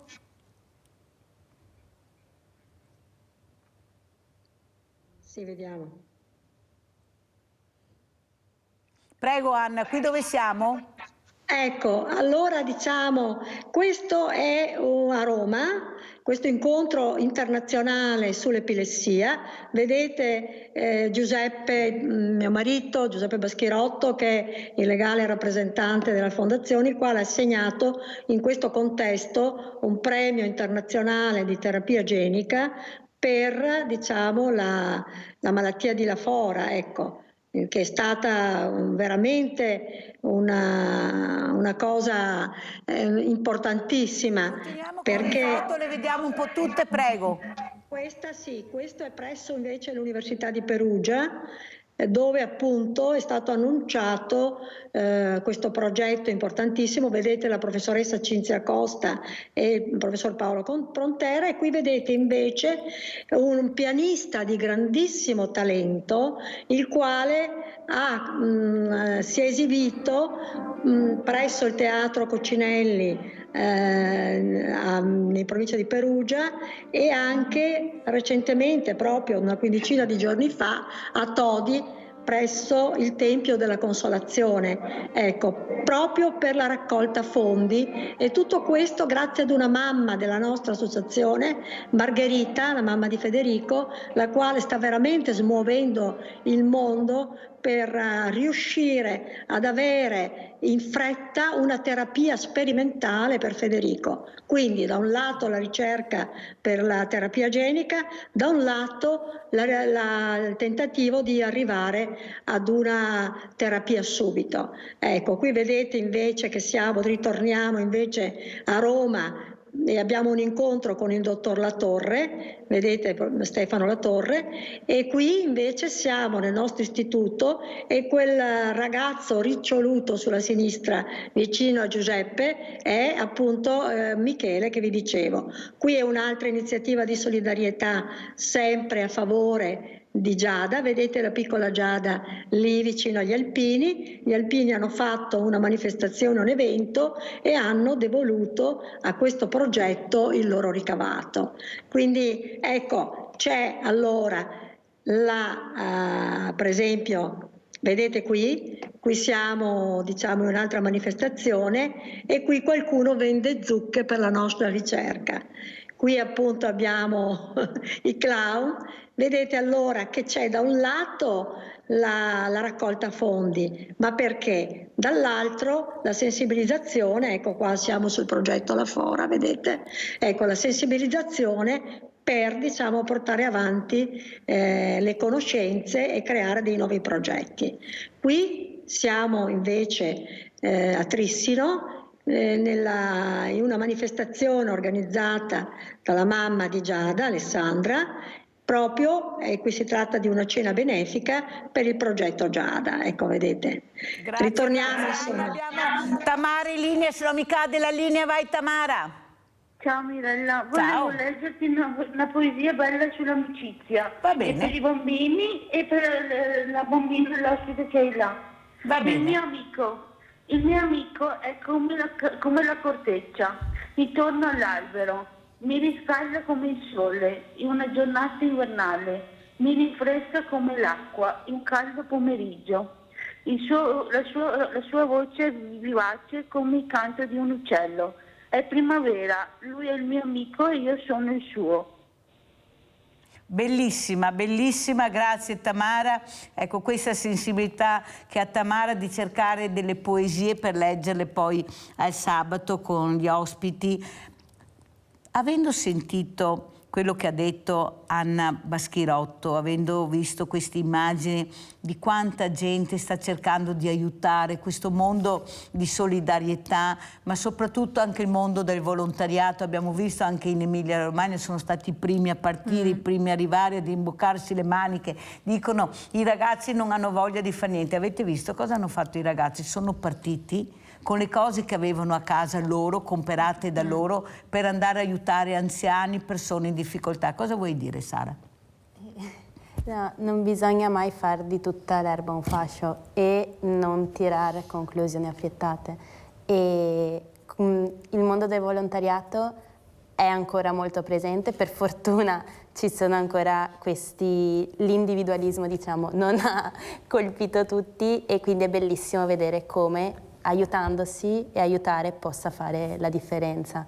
Tu sei giovane e con tua sorella giri, cerchi anche di dare spazio alle fragilità, di far capire come risolvere. Come vedi tu i giovani? Tu sei giovane, tua sorella è giovane. Ecco, io ho molta fiducia in loro. Purtroppo abbiamo esempi negativi, ma non sono quelli giovani che noi abbiamo. Sono altri giovani o sbaglio, Sara? No, hai ragione. Adesso tipo i giovani di adesso hanno più la voglia di mettersi in gioco e di provare uscendo un po' dagli schemi, diciamo. E quindi sono un po' imprenditori di se stessi. Quindi bisogna, come per tutte le generazioni, nel senso, non è che questa sia molto differente da tante passate. Ogni generazione, in base ai tempi, prova, sperimenta, lavori, forme differenti. Adesso c'è un'altra tecnologia, ma i giovani sono giovani, insomma, altro modo di parlarsi, di sperimentare. Cosa vuoi dire, Alessia, tu? Ecco, i giovani, come li vedi questi giovani? Tu sei giovane, ecco, come siete? Dai, raccontaci. Oddio, c'è adesso c'è non c'è più come una volta che si parla a persona, c'è la tecnologia che parla per noi, cioè, no, anche se c'è la tecnologia, ma dobbiamo anche, se dobbiamo fare se dobbiamo conoscerci di persona, dobbiamo rapportarsi di persona, non sempre sul telefono, perché sennò la generazione come tante passate. Praticamente sì, la tecnologia, ma nel modo giusto e nella quantità giusta, ma è la persona che dobbiamo incontrare e parlare. Sì. È vero? E i giovani, quando tu parlate assieme, ecco, come sono questi ragazzi, queste ragazze, come li vedi tu? Beh, sono aperti, ma non tanto aperti, cioè sono un po' chiusi su se stessi. Ma secondo te di chi è la colpa? Che sono così chiusi, che fanno fatica ad aprirsi? Ti sei fatta un'idea di chi è la colpa di questo? Forse anche i genitori che gli danno tanto Secondo me è il periodo del Covid che comunque ci ha costretto. O anche il periodo del Covid che ci ha costretto a parlarci via telefono. Ma non pensi, Alessia, che forse è perché hanno paura non si fidano e perciò si sono chiusi in se stessi perché nessuno li ha mai ascoltati o poco ascoltati. Tanto è vero che è stato fatto un test dove loro dovevano scrivere la parola che loro stava più a cuore, quello che loro sentivano e volevano. Indovina cosa hanno scritto quasi tutti sul bigliettino? Ascolto. Cosa vuoi dire? Non è un grido di dolore questo, che dicono ascoltateci? Sì, perché è sempre più facile additare e dar la colpa piuttosto di ascoltare e aiutarsi. Piuttosto io la penso che piuttosto di scrivere, ascoltarci, bisogna aiutarci a vicenda. Abbiamo una telefonata da Padova, non ho capito chi è in linea. Sandra, ciao Sandra. Ciao Mirella e un saluto agli ospiti. Grazie. Interessante anche prima con i fiumi, con le inondazioni, bellissimo. E faccio i complimenti a sti ragazzi perché mi fanno tanta tenerezza, ma non in senso, capisci? Sì. Proprio di affetto, di sentire sti ragazzi che sono di una sensibilità enorme. E io penso che degli adulti, anche altri ragazzi, ci sono bravi e cattivi ragazzi, è inutile, però non hanno sta sensibilità molto, cioè quando vedono qualcuno che non è, che lo chiamano il diverso, hanno un senso di o pietà o timore, e non è così. Perché io ho avuto modo di avere a che fare con i DAO, ancora tempo fa, addirittura dei ragazzi che erano andati anche in televisione, e hanno una sensibilità, una proprietà di linguaggio che il ragazzo che ha parlato adesso, ma io vorrei mettere un altro della stessa età se riesce a esprimersi in questa maniera. Scusami Mirella, ma mi ha proprio toccato il cuore. Poi ammiro la signora che fa, cioè tutto quello che circonda il volontariato. Però vorrei dire una roba che mi sento di dire, scusami. Allora, c'è stata questa alluvione tremenda con morti e ci sono, come hai detto te prima, ho visto Zaia che metteva in video i ragazzi veneti che si sono precipitati, come io mi ricordo quando c'è stato un terremoto del Friuli, amici miei, mio fratello era lì, cioè tutti si sono dati da fare. Allora io mi chiedo, questi ragazzi che vanno a imbrattare i monumenti, che costano soldi, a rimettere poi a posto queste cose, o che bloccano il traffico, ma perché non vanno a dare una mano e capiscono cosa vuol dire? Guarda che sono già là, Sandra, guarda che sono già là. Beh, meno male, guarda. Te lo dico allora, io, scusa, sono già là, Sandra.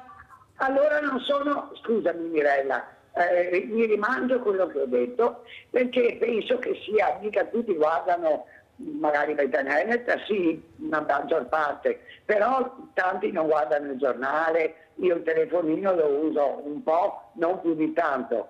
Hai fatto bene a rimarcare questa cosa, mi dispiace, e io no, mi dispiace di aver pensato male, però in questo caso faccio marcia indietro, chiedo scusa, perché bisogna essere umili e ammettere anche le cose che puoi dire a sproposito non sapendo quello che era successo, premetto.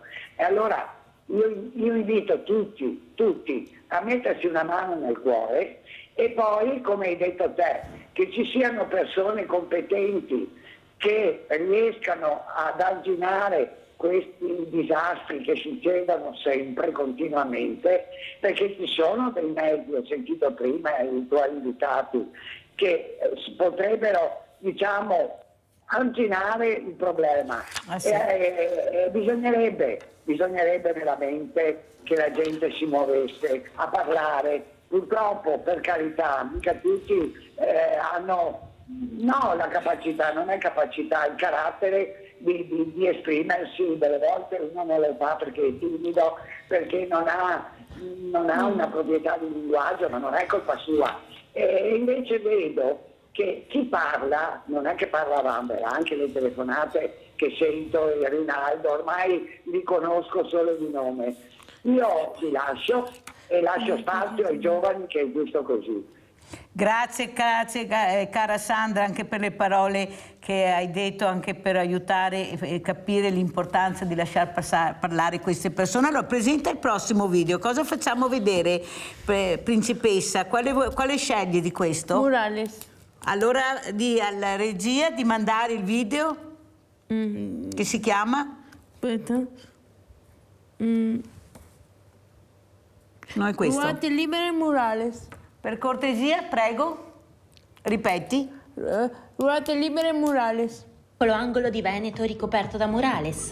Sì, è percorribile in 6 ruote, parola di Ale. È un progetto di rigenerazione urbana nato nel 2021, in cui gli edifici del paese sono diventati la tela di artisti nazionali e internazionali. Tutte queste opere hanno un tema comune, la bellezza, declinata ai rapporti umani. Il primo murales realizzato vede come protagonista una volpe e una donnola mentre si sfidano al gioco delle carte trevisane. Un passatempo che richiama la nostra socialità e tradizione, ma che qui diventa cupo e violento. Ma non vi hanno partecipato solo grandi artisti. Questa, ad esempio, è l'intero testo di Pinocchio trascritto su un muro di 50 metri da 1000 abitanti. Volete passeggiare anche voi tra le street art de Voilà? Allora dovete venire a Ballà, un paese in provincia di Treviso. Prego, commentiamo questo video, visto che hai voluto per primo partire con questo video, cosa vuoi dire? Che è una street art in provincia di Treviso che è un'arte di strada. Cioè gli artisti hanno voluto dipingere i muri delle case. E poi cosa diciamo alla regia di far vedere adesso? Posso aggiungere una cosa? No, dopo l'aggiungi tu, adesso deve far vedere un altro video, se no non ce la facciamo. Okay. Vai, cosa facciamo vedere? Vuoi far vedere la fontana delle tette? No, ma questo che è scritto qua devi far vedere. Ce l'ha, ha detto, vai. La famosa fontana che ci ha fatto da sfondo si trova nella galleria della strada romana. Solitamente si accede da questa via, ma noi non possiamo perché ci sono i gradini. Vi mostriamo la strada alternativa.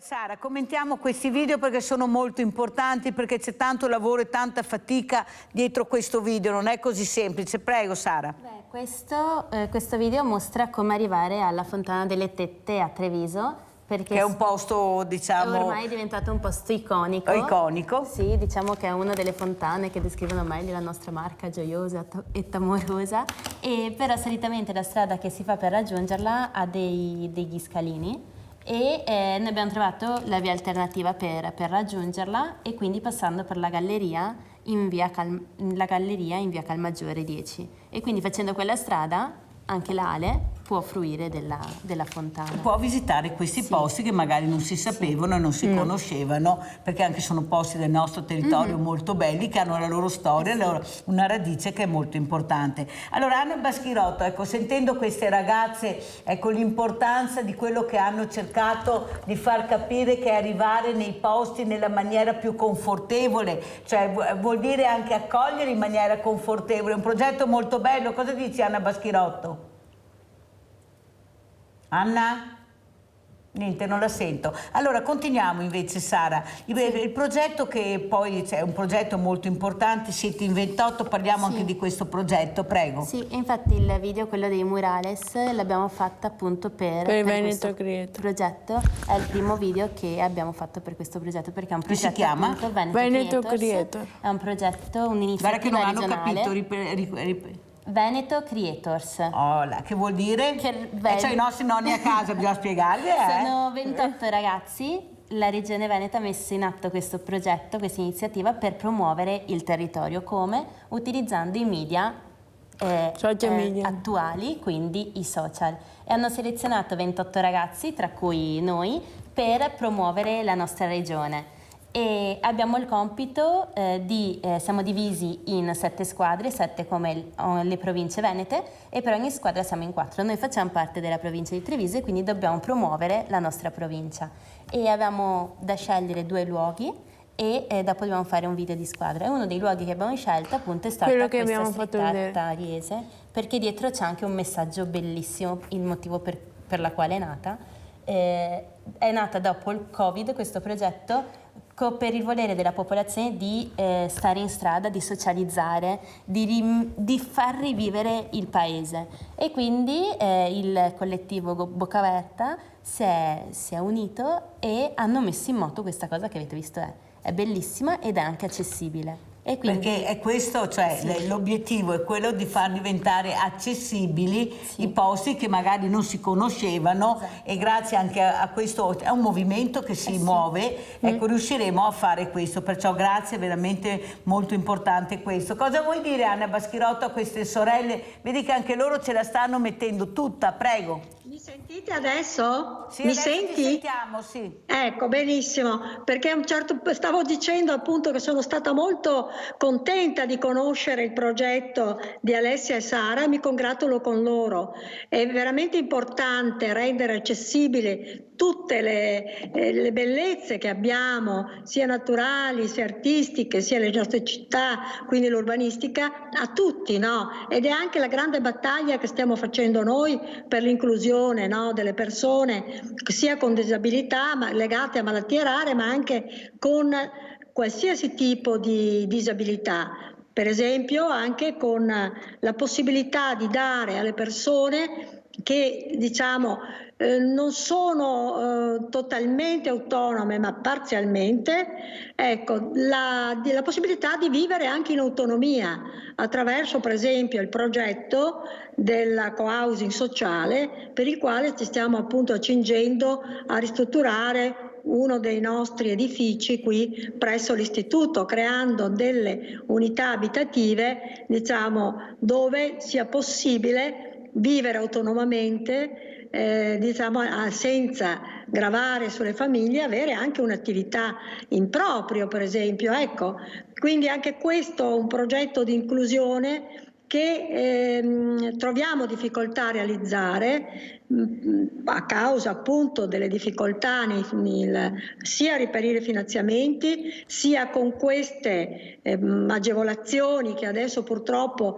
nel 110, che purtroppo adesso sono venute molto a scemare, ma che vogliamo senz'altro realizzare. Per cui invitiamo sicuramente Alessia e Sara a venirci a trovare in una delle loro passeggiate, in una delle loro escursioni, perché qui c'è anche un borgo molto bello, un borgo medievale molto bello vicino al nostro istituto, e anche per poter avviare assieme delle forme di collaborazione. Sono veramente molto forti. Prima Anna Baschirotto, intanto che parlavate. Senti Anna, ma noi parliamo anche di giovani, perché per fare inclusione bisogna averli tutti i giovani, sia i normodotati che i diversamente agili, come li chiamo io. È questo che si fa fatica, perché li abbiamo sempre divisi. Invece anche qui la scuola sta cambiando, specialmente la scuola con una sensibilità anche per il bello, anche per far capire a questi ragazzi che si possono fare tante cose. Andiamo a vedere la nostra scuola di formazione all'Irigen cosa stanno preparando. Andiamo a vedere.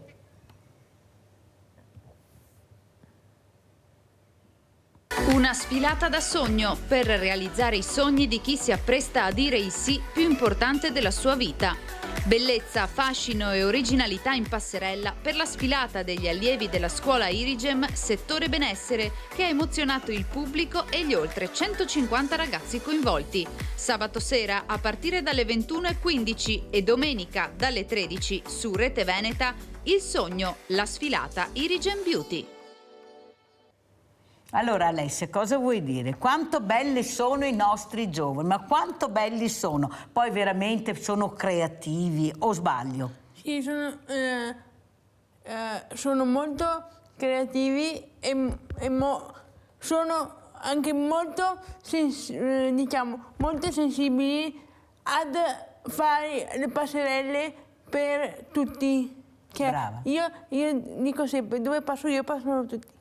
Cioè, dove passa io con una carrozzina, può passare una persona con gesso, con le stampelle, con un passeggino. Cioè, non deve essere un luogo fruibile, accessibile per noi, solo per noi in carrozzina. No, devono essere un luogo accessibile per tutti.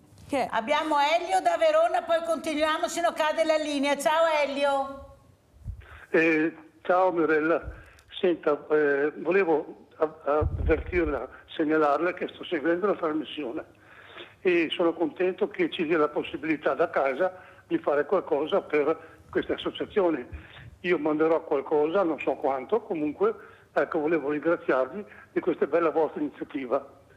Complimenti e arrivederci. Grazie caro Elio, grazie, infatti noi ci aiutiamo tantissimo, sapete che con i soldi che voi mandate io cerco di aiutare le fragilità, Villa Margherita Inclusiva serve anche a questo, ma non solo, gli assegni che abbiamo dato anche a Pasqua, siamo in tanti ma dobbiamo fare rete e aiutarci. Allora un'altra cosa che volevo chiedere invece adesso a Sara è la passerella. Hai sentito tua sorella come ha abbinato la passerella che abbiamo fatto vedere alla passerella che a lei è venuto in mente sentendo questa parola, una passerella inclusiva. Complimenti, complimenti signorina, prego. Sì, perché appunto la passerella può anche significare evento, nel senso gli eventi adesso dovrebbero essere iniziati a venire pensati per essere fruibili a tutti, perché come dice Lale, in realtà basterebbero piccoli accorgimenti, basterebbe saperli, ma tante volte non vengono messi in atto perché non si conoscono, non si sa come poterlo fare. Si pensa che bisogna fare delle cose astruse, invece veramente magari basta fare la passerella a filo pavimento. Tanto è vero che tu hai spiegato una cosa, Sara, molto importante, con tua scusa se corro, ma ormai siamo quasi in chiusura, devo far vedere anche altre cose. Tu hai detto era scritto accessibile e quando siamo arrivati invece l'accessibilità non c'era. Guardate veramente che anche qua c'è un business sulla parola accessibilità e loro hanno avuto il coraggio di dirlo e come cosa hai detto e noi siamo tornati indietro, però non va bene, non è possibile dire che è accessibile e poi arrivare e non trovare l'accessibilità. Ecco il progetto quanto importante è, prego. Uno dei problemi maggiori che abbiamo quando andiamo in giro è trovare un bagno che sia fruibile. Il bagno è una delle cose più difficili e tante volte magari c'è lo stemma, però non ci sono i maniglioni, magari è stretto. O ti dicono sì, il bagno è fruibile, però devi fare una scalinata per arrivarci. Noi un giorno eravamo in questo borgo, siamo andate, abbiamo chiesto al ristorante se c'era il bagno perché bisognava, abbiamo mangiato, ora di andare in bagno, scalinata. Il bagno per carità era attrezzato, era largo, ma non ci potevamo arrivare.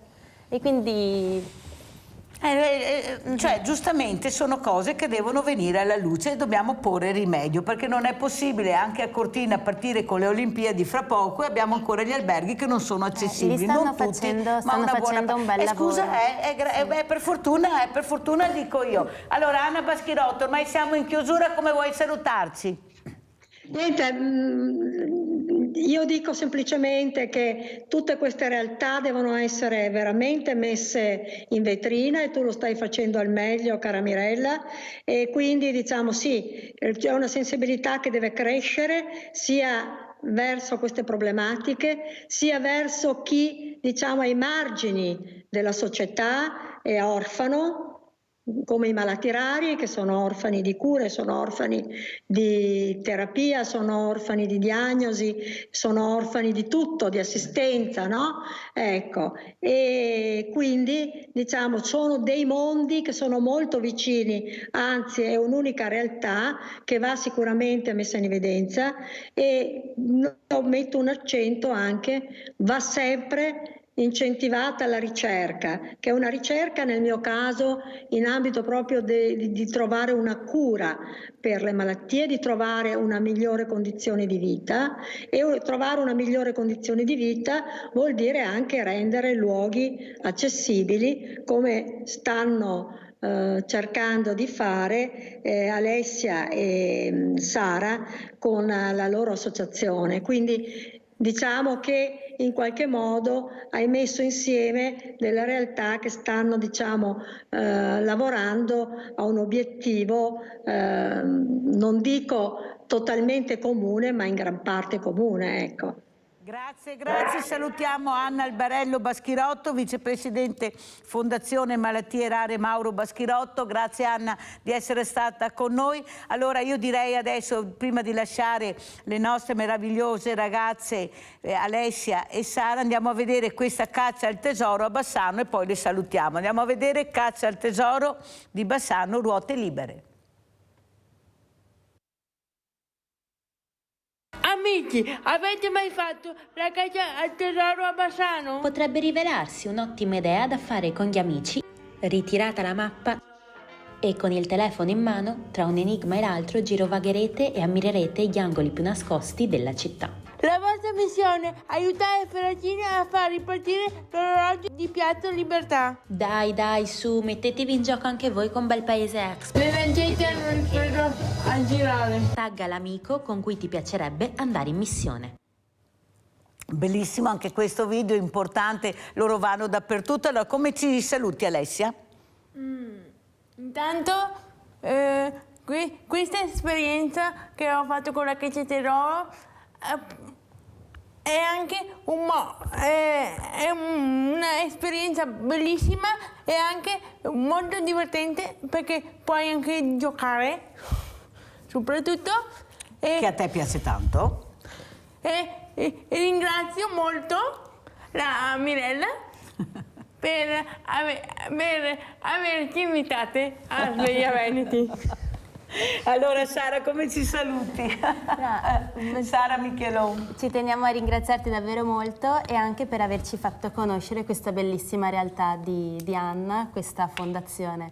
Che andremo a trovare, sicuramente a trovare, perché è importantissimo promuovere la ricerca e aiutare in questo. Quindi grazie per l'invito e grazie anche per averci messo in contatto. Grazie a voi ragazze, salutiamo Sara Michelon e Alessia Michelon, sorelle fondatrici di Ruote Libere, più libere di queste non ce n'è.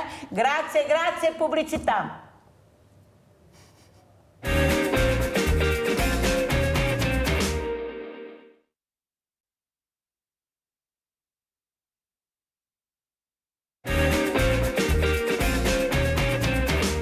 Abbiamo in presenza il professor Mario Trivellato, cardiologo di Padova, ma solo l'unico, diciamo, fellow onorario. Cosa vuol dire, professor Mario Trivellato, avere questo titolo? È un titolo importante, prego. È molto importante, molto gratificante.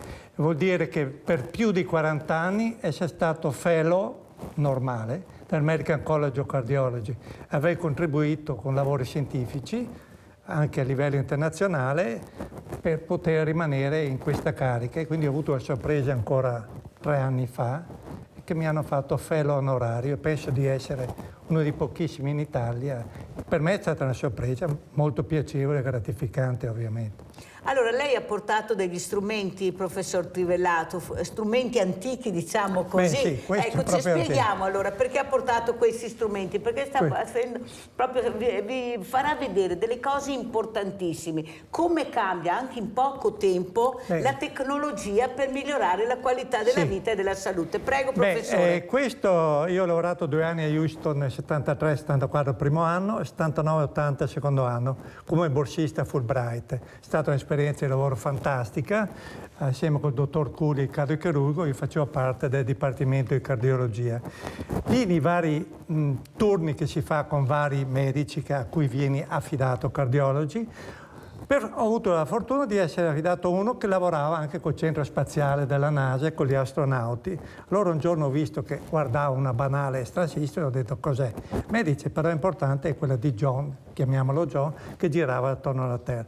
Da allora mi sono interessato anche all'ECG transtelefonico e guardate il primo strumento che ho portato in Italia di telecardiologia nel 1974. Vedete, questo sono più di 20 kg di peso di questo che serviva a decriptare ciò che il paziente mi mandava con questa, chiamiamola saponetta, che lui applicava al petto quando aveva le aritmie e trasmetteva. Io ricevevo il telefono anche la notte, mettevo qui e veniva fuori una traccia delle sue aritmie che erano in atto.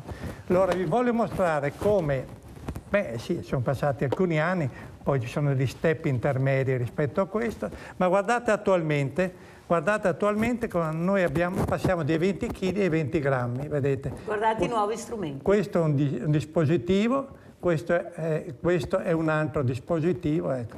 Quello che tengo nella mia mano sinistra, vedete, è quello che io chiamo un DEMAR, che è effettivamente un DEMAR. Io lascio a un mio paziente, quindi sono pazienti selezionati, e che ha delle aritmie ogni tanto che non riusciamo a prendere, per esempio col normale, validissimo Holter, però dura 24 ore, al massimo 2 giorni. Questo lo posso lasciare anche un mese a un paziente, lui mette i 2 pollici su questa 20 grammi di dispositivo, c'è un'app collegata al suo telefono, quindi è già stata impostata, se ha delle aritmie metti qui e viene fuori il suo tracciato. Io vedo quindi se è un tracciato normale oppure ci sono delle aritmie in atto, lo catturo con 20 Scusi grammi. professore, cioè lei sta dicendo e spiegando che basta mettere 2 pollici, collegati con un'app, sì, e lei in quel momento... Col suo cellulare, lui il paziente ha il suo cellulare e io ho dato questo, dico lo tenga per un mese. Non catturiamo l'aritmia, io un mese lo tengo per 2 mesi, può andare alle Maldive, in America, in Australia, in Antartide, dove ci sia un campo telefonico. E io ricevo a distanza X limitata quello che succede al cuore di un paziente. C'è di più, questo invece è per pazienti che hanno delle aritmie più frequenti, non catturate dall'Holter delle 24 ore. Io lo lascio per 1 o 2 settimane, vedete, qui proprio il paziente non deve fare niente, fa tutto questo apparecchio magico che è applicato con 3 elettrodi al torace. Vedete, lui è ammaestrato per catturare eventuali aritmie e le manda via telefono alla mia mail e o al mio cellulare. Quindi possiamo catturare perché i pazienti, quindi selezionati, che abbiano delle aritmie più frequenti non catturate. E poi? Vogliamo spenderci del tutto oggi? Dato che ho fatto questo... è stato un piacevole viaggio arrivare fino a qua e grazie ancora dell'invito. Questo è un ultimissimo apparecchio, vedete, che sembra minimal, è minimal, ma dentro le sue, questo minimal abbiamo potenzialità enormi. Questo apparecchio qui si mette in un polso, al polso. Un orologio praticamente. Sì, è come fosse un orologio. Ecco, vedete la grandezza rispetto al mio orologio. Questo è per il monitoraggio continuo della pressione arteriosa per 1, 2, 3 settimane. Perché? Perché sotto qui c'è una fotocellula, chiamiamola, che capta il flusso arterioso, una piccola arteria che abbiamo qui a livello del polso, quindi capta il flusso e le espansioni dell'arteriola e mi dà dei valori pressori. Sempre collegata con l'app del cellulare. Sempre collegata con l'app quindi viene dato al paziente iperteso, che può essere un iperteso labile, quindi può essere, e in quel caso lì erroneamente si mette in terapia antiipertensiva mentre il paziente è iperteso solamente su base emotiva. Mentre il nostro target quali sono? Sono i pazienti veramente ipertesi, che rimangono ipertensione sistolica, diastolica, intendendo per ipertensione ciò che sistolica quando supera stabilmente i 140 mm di mercurio, e diastolica quando supera stabilmente i 90 mm di mercurio. Allora, se noi captiamo in questa maniera, vengono fuori degli istogrammi, delle barre, che vediamo che stabilmente è oltre quei 2 valori che ho menzionato, possiamo avere una diagnosi corretta. Quindi questa è veramente un'ultimissima, ecco vedete, questo è svizzero che è stato validato da pochissimo, in Italia penso ci siano pochissimi che lo stanno usando. Quindi abbiamo al giorno d'oggi, in pazienti, sottolineo ancora selezionati, la possibilità di vedere, di documentare il loro elettrocardiogramma a distanza, validissimo per le aritmie,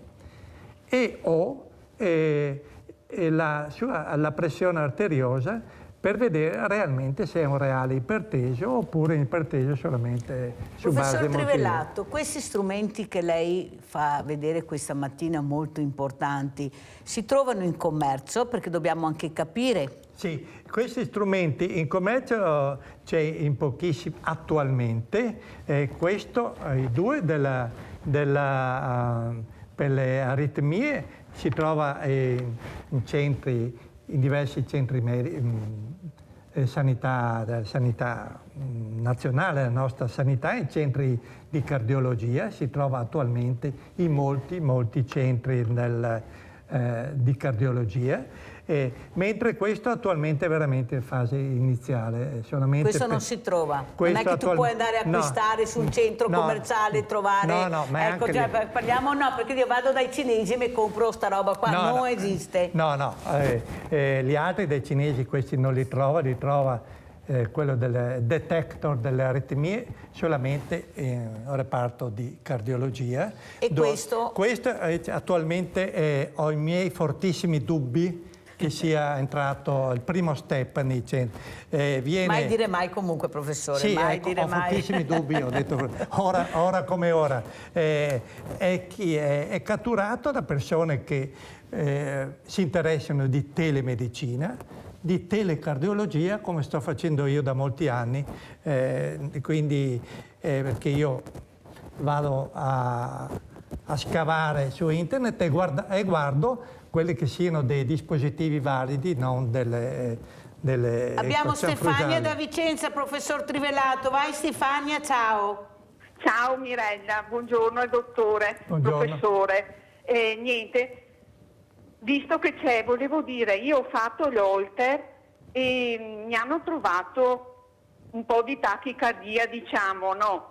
E messo non escludibile conduzione aberrante di battiti sopraventricolari. Sì. Comunque, più che altro per dire, perché sono in attesa che mi chiamino per fare la prova da sforzo, no? Sì. Il cardiologo aveva messo entro 30 giorni, sono passati 2 mesi e non mi hanno ancora chiamata. Appunto le sanità, io l'Holter l'ho fatto in privato, ho speso io 110 euro. La prova da sforzo non la fanno in privato, devo aspettare che mi chiamino per poi andare dal cardiologo e farmi fare una diagnosi, qualcosa, insomma, no? Sì, e appunto Mirella, sta sanità che non funziona in Veneto, ste liste d'attesa lunghissime. Sì. Guardi, fanno apposta perché andiamo in privato, non lo so sinceramente. Guardi, grazie per la domanda innanzitutto. Per quanto riguarda il referto, quello che è stato refertato nel suo Holter, mi sento di tranquillizzarla perché parla di non escludibile la morfologia tipo da extrasistole che provengono dal ventricolo, è questo il concetto, mentre vuol dire che quelle che hanno trovato sono extrasistoli cosiddette sopraventricolari, che sono quelle benigne. Per esempio, se uno si emoziona, intervista televisiva, così io sono perfettamente a mio agio, vicino alla sorridente Mirella che ti mette a proprio agio. Se invece si emoziona può avere quelli che si chiamano il cuore in gola, lo sfarfallio, ecco. Quindi quello che ha lei, che è stato trovato finora, è una cosa molto, diciamo, di consistenza clinica molto estremamente ridotta.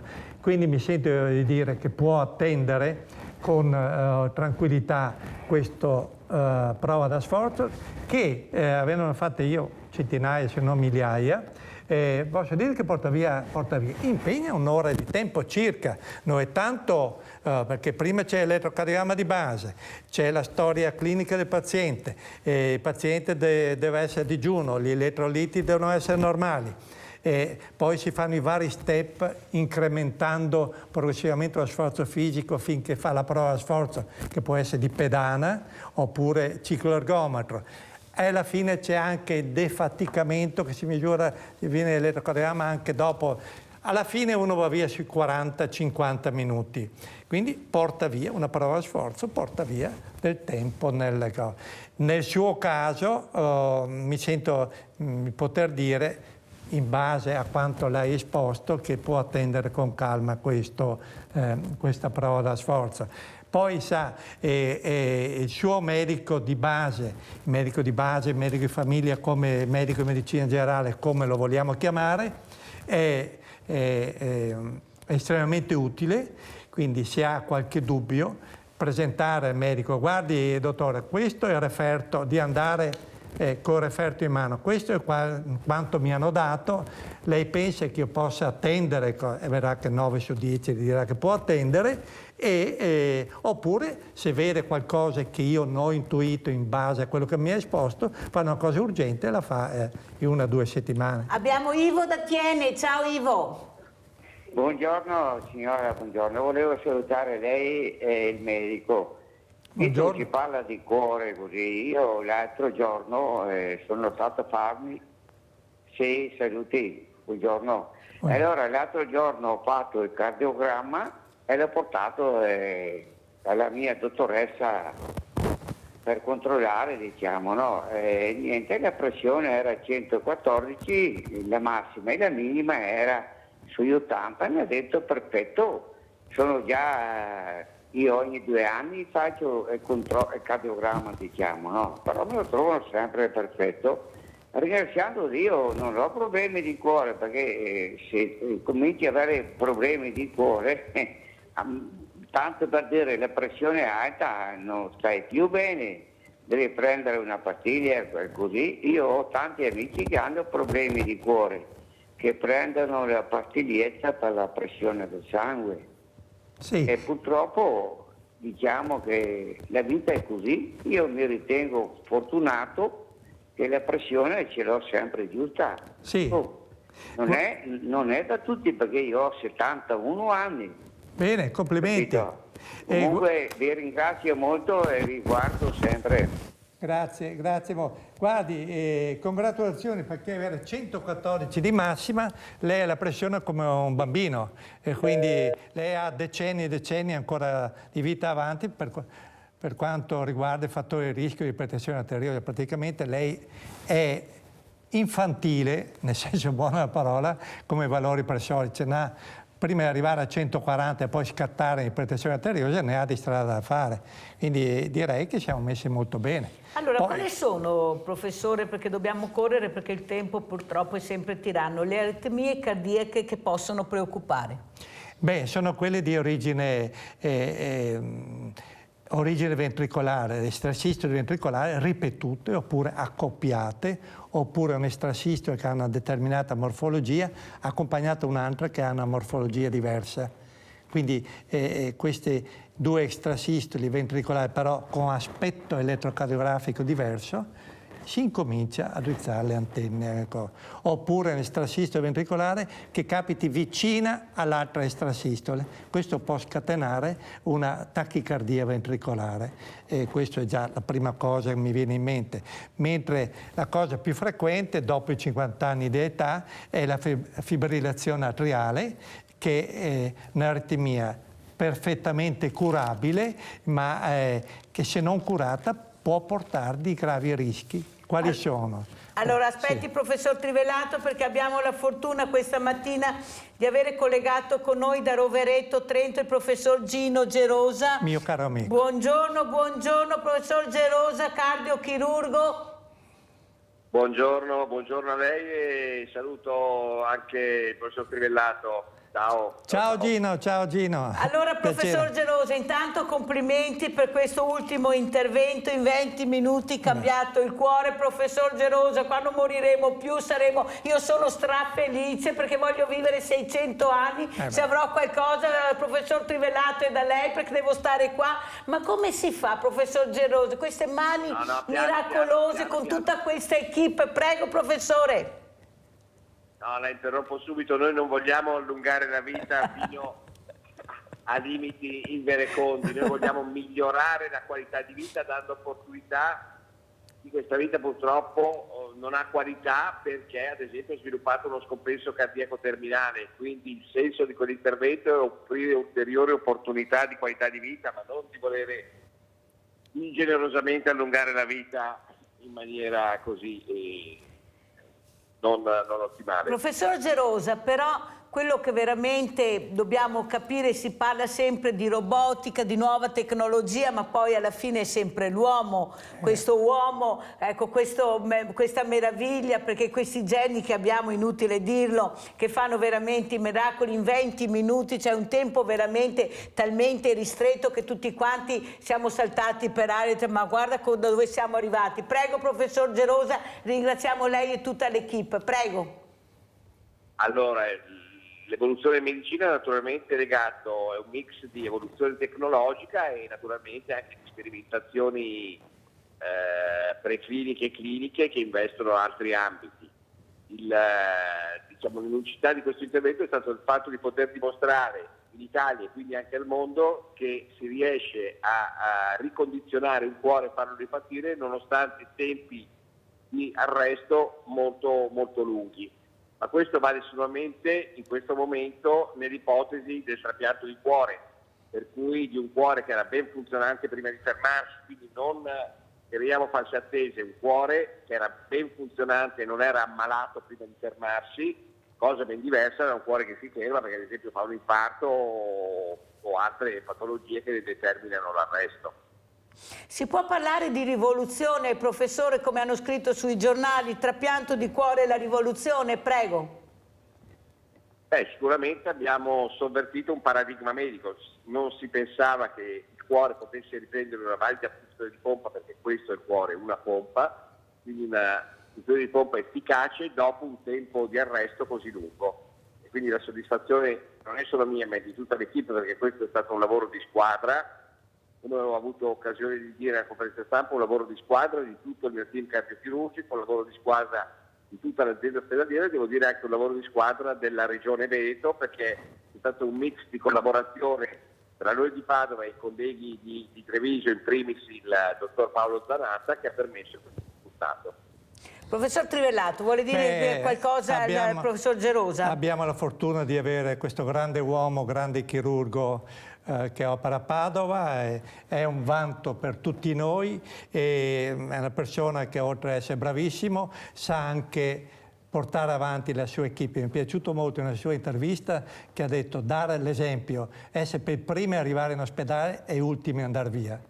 Lui è il primo, oltre per la tecnica manuale che sa fare, ma dà l'esempio concreto di come si conduce un'equipe per andare avanti. E poi va detto ulteriormente quella cosa fantastica che ha saputo fare, che permetterà di avere un 30% circa di possibilità di trapianto in altri soggetti, che sia circa un 30% di chi sta aspettando un cuore, ci sarà un 30% in più che potrà dare il proprio cuore a chi è in attesa, a queste lunghe attese purtroppo. E teniamo anche presente che nel mondo anglosassone sono circa 5 minuti che lo danno dalla morte, poi partono a togliere il cuore da quello che è diventato un donatore.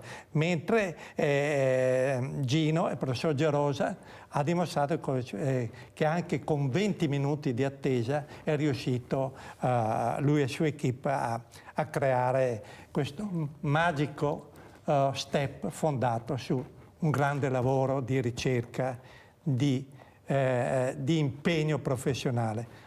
A tutti noi dobbiamo rivolgere a lui un grande grazie. Per noi è un onore averlo questa mattina, doveva essere ospite ma purtroppo è bloccato in autostrada. Professor Gerosa, però la mia domanda è anche questa. Il professor Trivellato ha portato questi nuovi oggetti, questa nuova tecnologia da pochi anni. Abbiamo visto, ecco qua, sta vedendo, forse non lo vede il dottor Gerosa, però giusto, ecco, sì. La tecnologia quanto importante è, che proprio siamo arrivati a dei livelli altissimi, piccolissimi oggetti che ti danno però la possibilità di capire il paziente in poco tempo come sta. Prego, professor Gerosa. La telecardiologia, Gino, l'ECG telefonico. l'evoluzione tecnologica è di grandissimo aiuto, intanto per portare sempre più la medicina sul territorio, quindi evitare l'ospedalizzazione dei pazienti, e poi importante perché dà un grandissimo contributo anche alla personalizzazione della medicina, quindi ritagliare la diagnostica e la terapia sul singolo paziente. Quindi ben venga l'evoluzione tecnologica che permette di rendere l'impossibile di oggi impossibile di domani. Allora ringraziamo il professor Gino Gerosa, cardiochirurgo, veramente è stato un onore veramente complimentarvi, perché come ha detto il professor Trivellato veramente è una cosa incredibile quello che è riuscito a fare il professor Gerosa con la sua a livello mondiale. Equipe, e soprattutto perché il professor Gerosa non ha detto io ma ha detto noi, l'equipe è una squadra. La ringrazio per questo, professore, perché si sente molto poco e lei è proprio una persona che invece ha fatto capire che da soli non si va da nessuna parte, ma la squadra che vince. Grazie ancora professor Gerosa, veramente grazie, buon viaggio. Ciao Gino, grazie. Ciao allora, Gino, grazie. Professor Trivellato, si parla molto di giovani, di medici, di chirurghi, ma sono tanti giovani, ecco, cosa vuole dire? Molti non si fidano e invece abbiamo persone competenti e brave, prego. Beh, certo, nel campo della cardiochirurgia abbiamo degli ottimi, a Padova sicuramente a livello mondiale, quindi superiamo anche l'aspetto europeo, sottolineo a livello mondiale.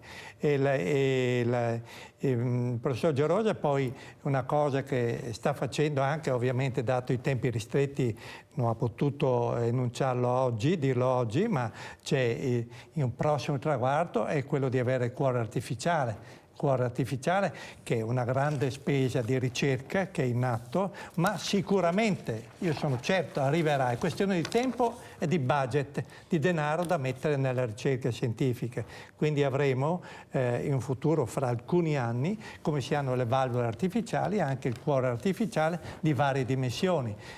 Quello per il ragazzo giovane, quindi un torace piccolo, quello invece per una persona sui 100 kg che ne c'è. Come le valvole, esattamente la valvola aortica, c'è la misura più piccola, più grande.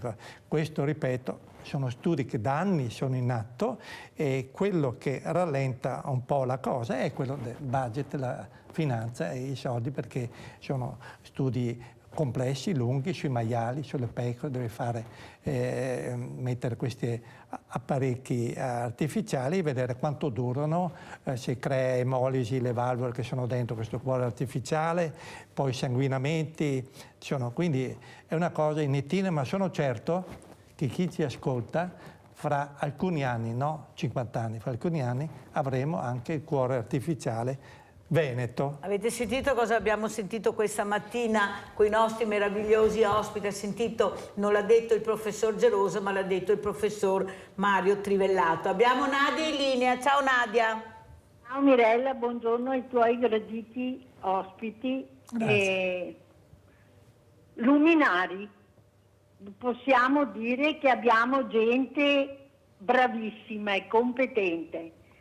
Al professore do i miei congratulazioni per questi e che continua a lavorare ancora, penso che sia andato in pensione. Sì, però facendo questi diciamo macchinari piccolini, e l'INPS si guarderà bene, perché se possiamo vivere tanti anni, non so se l'INPS sia gradito.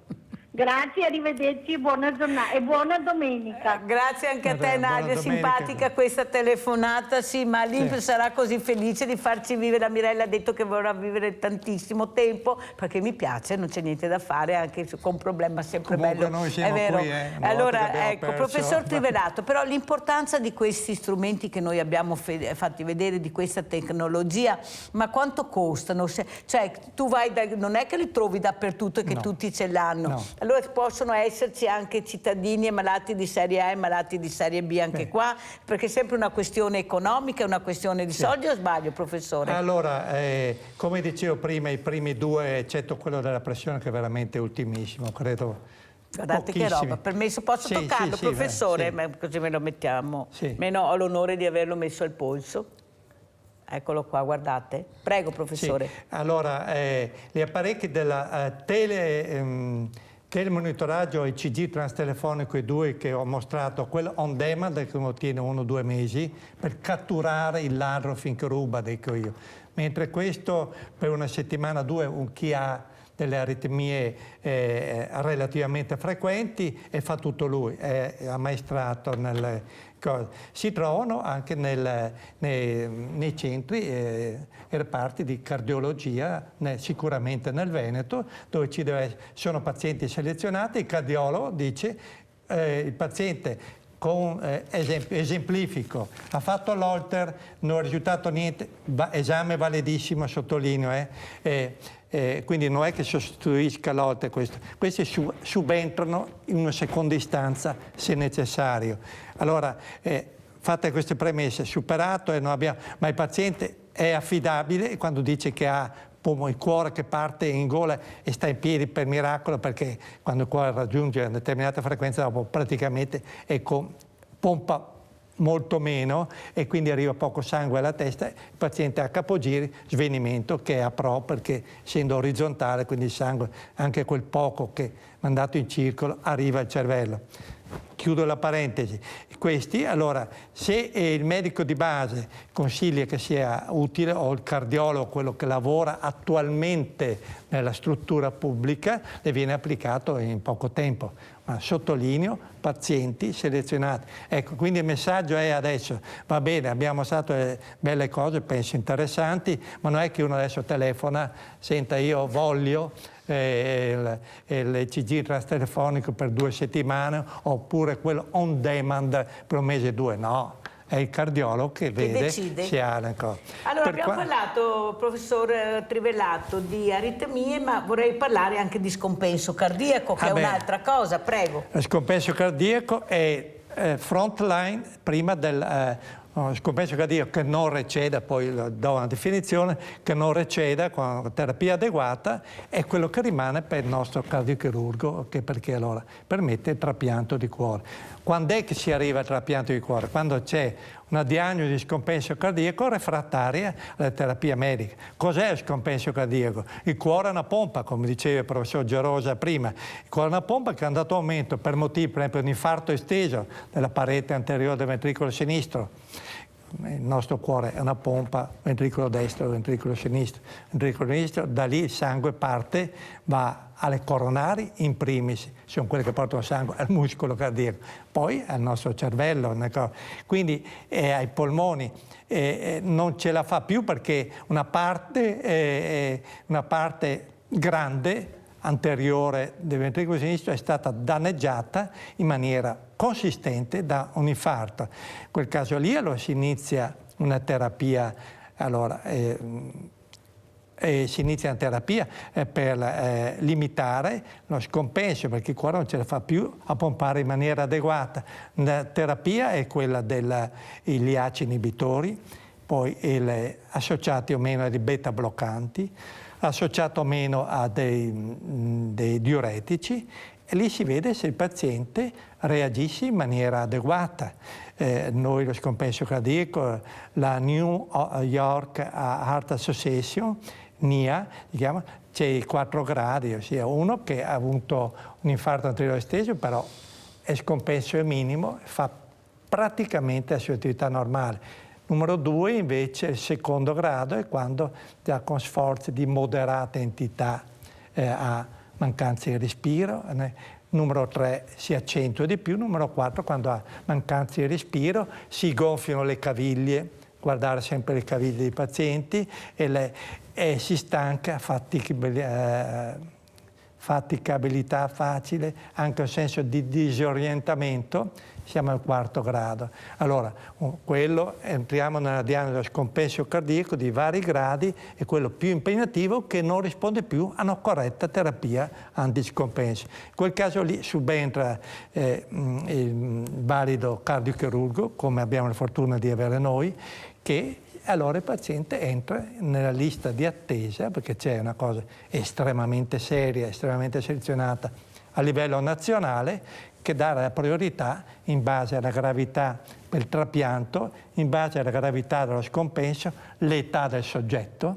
Certamente uno di 80 anni non gode di buona graduatoria rispetto a uno di 20 anni, 30 anni, e penso che questo sia intuitivo. Professor Trivellato, noi abbiamo sentito di quel ragazzino che è morto con questa coltellata al cuore, sembra una coltellata al cuore, questo organo vitale. Stavo pensando, se questo ragazzo avesse avuto il cuore artificiale, per dire, non sarebbe morto. Cioè, pensate dove può arrivare la tecnologia e la scienza e la ricerca, perché è tutto abbinato. Guardate che veramente saremo dei piccoli robot fra poco. La coltellata al cuore in quel caso lì muore in poco tempo. Molto verosimilmente abbiamo il cuore, che è una mozzarella dentro un involucro che si chiama pericardio. Qui c'è una falda di liquido virtuale che permette al cuore di muoversi e di non strisciare nelle cose. Qui la coltellata mi perfora il pericardio della mozzarella, mi perfora anche il cuore.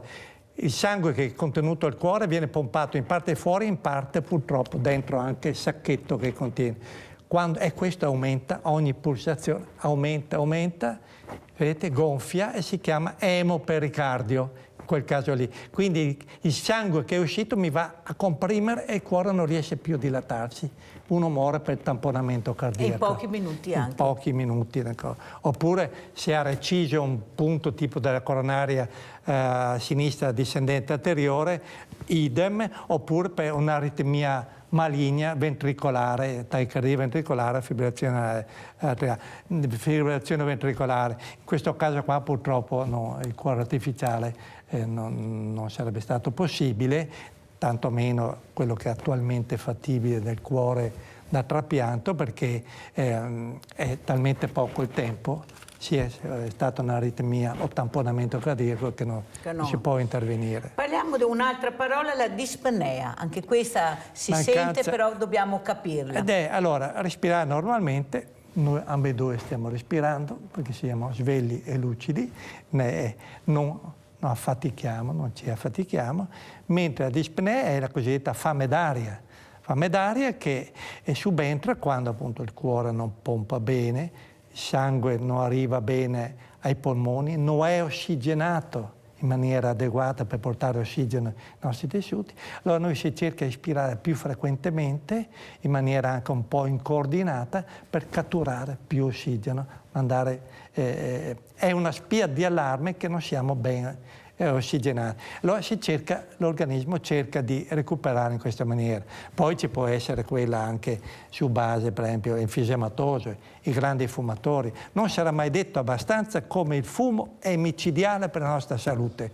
In termini brevi, come un infarto perché occlude il coronario e trombosi, oppure tardivi, crea un enfisema broncostruttivo, una cosa. Ecco, lo ripete, professor Trivellato, quanto pericoloso è il fumo? Perché veramente abbiamo ragazzini che mai iniziano veramente da giovanissimi, ecco, nel silenzio assoluto magari dei genitori, ma cosa vuoi, è giovane, deve provare, invece fa male. Provare, capisci, uno può provare così, ma dopo il fumatore, diventare un fumatore, ma d'altra parte se uno va nei tabaccari si vede, c'è scritto dappertutto, sui pacchetti di sigarette, non è una cosa. Chi ha visto le autopsie, ne ho viste perché per laurearsi c'era anche il periodo che doveva vedere un tot numero, alcune decine di autopsie, e vedi i polmoni di questa gente, i grandi fumatori, come purtroppo erano quelli italiani che erano costretti ad andare in miniere in Belgio con la silicosi a livello polmonare. Vedi i polmoni proprio anche sezionati, grigi, sembrano impastati di fango, proprio una cosa, quindi non hanno più gli alveoli, può arrivare l'aria e dare ossigeno al sangue, e questa gente muore in maniera proprio soffocati, proprio mancanza di ossigeno. Lo sport, il movimento, quanto importante è fare movimento? Prego, professor Il movimento Trivellato. è ottimo, fatto su base giornaliera. Anche se uno è stato operato, ha avuto certe patologie che riguardano il cuore? Può farlo con l'ok del suo cardiologo. Il cardiologo deve aver dato l'ok, perché non significa essere operati il cuore come bypass. Al giorno d'oggi si fanno 3-4 bypass, mentre si era partiti con un singolo bypass, coronare sinistra o coronare destra, con la skill e anche con la strumentazione maggiormente adeguata, sempre più un perfezionamento anche del tipo di bisturi, il tipo di pinze che sono date, poi quello di poter vedere, voi vedete i cardiochirurghi che adesso guardano tutti con la lampada qua, mentre una volta era, mi ricordo quando il professor Cevese operavano, era così. E quindi quindi ho operato uno, si è operato in maniera ottimale, perché è arrivato in tempo ottimale a essere operato, può riprendere. Camminare o bicicletta? Ambedue le cose sono ok, ambedue le cose, e soprattutto adesso siamo in primavera, fare ambedue le cose, grandi camminate, grandi biciclette grandi. Poi purtroppo c'è chi non ricorda bene che adesso siamo a temperature ottimali, 20 gradi così, poi in luglio e agosto vi preannuncio che andremo ai 40 gradi. 4 del pomeriggio, di solito c'è il 4 da ricordare, 4 del pomeriggio, e c'è ancora qualche persona che dimentica questo e che va su per i colli, soprattutto a salite rapide, in tardissima mattinata o primissime, ancora peggio, primissime ore del pomeriggio. In quel caso lì, capite, grande sforzo, grande temperatura, ipertensione, coagulabilità che aumenta, ci sono tutti i presupposti per fare un infarto. Dieta? La dieta è ovvio, dieta leggera. Quando uno va in bicicletta deve fare pesce, frutta e verdura, dico sempre in quantità, e mai andare a faticarsi dopo una mangiata o gran mangiata, peggio ancora. Quindi se noi vogliamo che il nostro motore risponda all'accelerazione come un'auto, dobbiamo metterci benzina super con un certo numero di ottani, non possiamo mettere una miscela oppure del gasolio dentro. Il gasolio, dopo una gran mangiata, noi abbiamo la pennichella. Chiudiamo con l'obesità, professore. L'obesità è un fattore di rischio cardiovascolare, cardiaco. L'obesità si accompagna spesso a aumento del colesterolo, i trigliceridi, aumento della glicemia, quindi diabete di tipo 2, non congenito. Quindi si accompagna spesso. Noi abbiamo questa carrozzeria che è formata normalmente sui 70 kg o giù di lì. Se noi arriviamo a 100 kg, voi capite che questo cuore, che non è che sia ingrandito e quindi possa pompare di più, pompa sempre, è come un motore di una Fiat, 500 Fiat, mentre c'è una carrozzeria di un BMW o di una Mercedes con lo stesso motore. Ovviamente non potrà correre come era stato programmato, ma perderà colpi e non riuscirà ad arrivare ai 100 all'ora, oppure se arriva poi tende, come si dice, a ingolfarsi, ecco il termine. Non bisogna ingolfare il motore che è il nostro corpo. Sì, ecco, e con queste parole noi ringraziamo il dottor Mario Trivellato, cardiologo. Grazie veramente, dottor Trivellato, cardiologo a Padova. Giustamente dice, ma chissà, può darsi anche che in futuro, come il cuore artificiale, arrivi anche in altre città, non si sa mai. Ho pazienti a tutta Italia, però lavora a Padova. Però lavora a Padova. Grazie. Salutiamo anche il professor Gino Gerosa, che purtroppo è stato con noi telefonicamente perché ha avuto un impedimento in autostrada, c'è stato un incidente. Grazie, e noi adesso facciamo la posta di Mirella.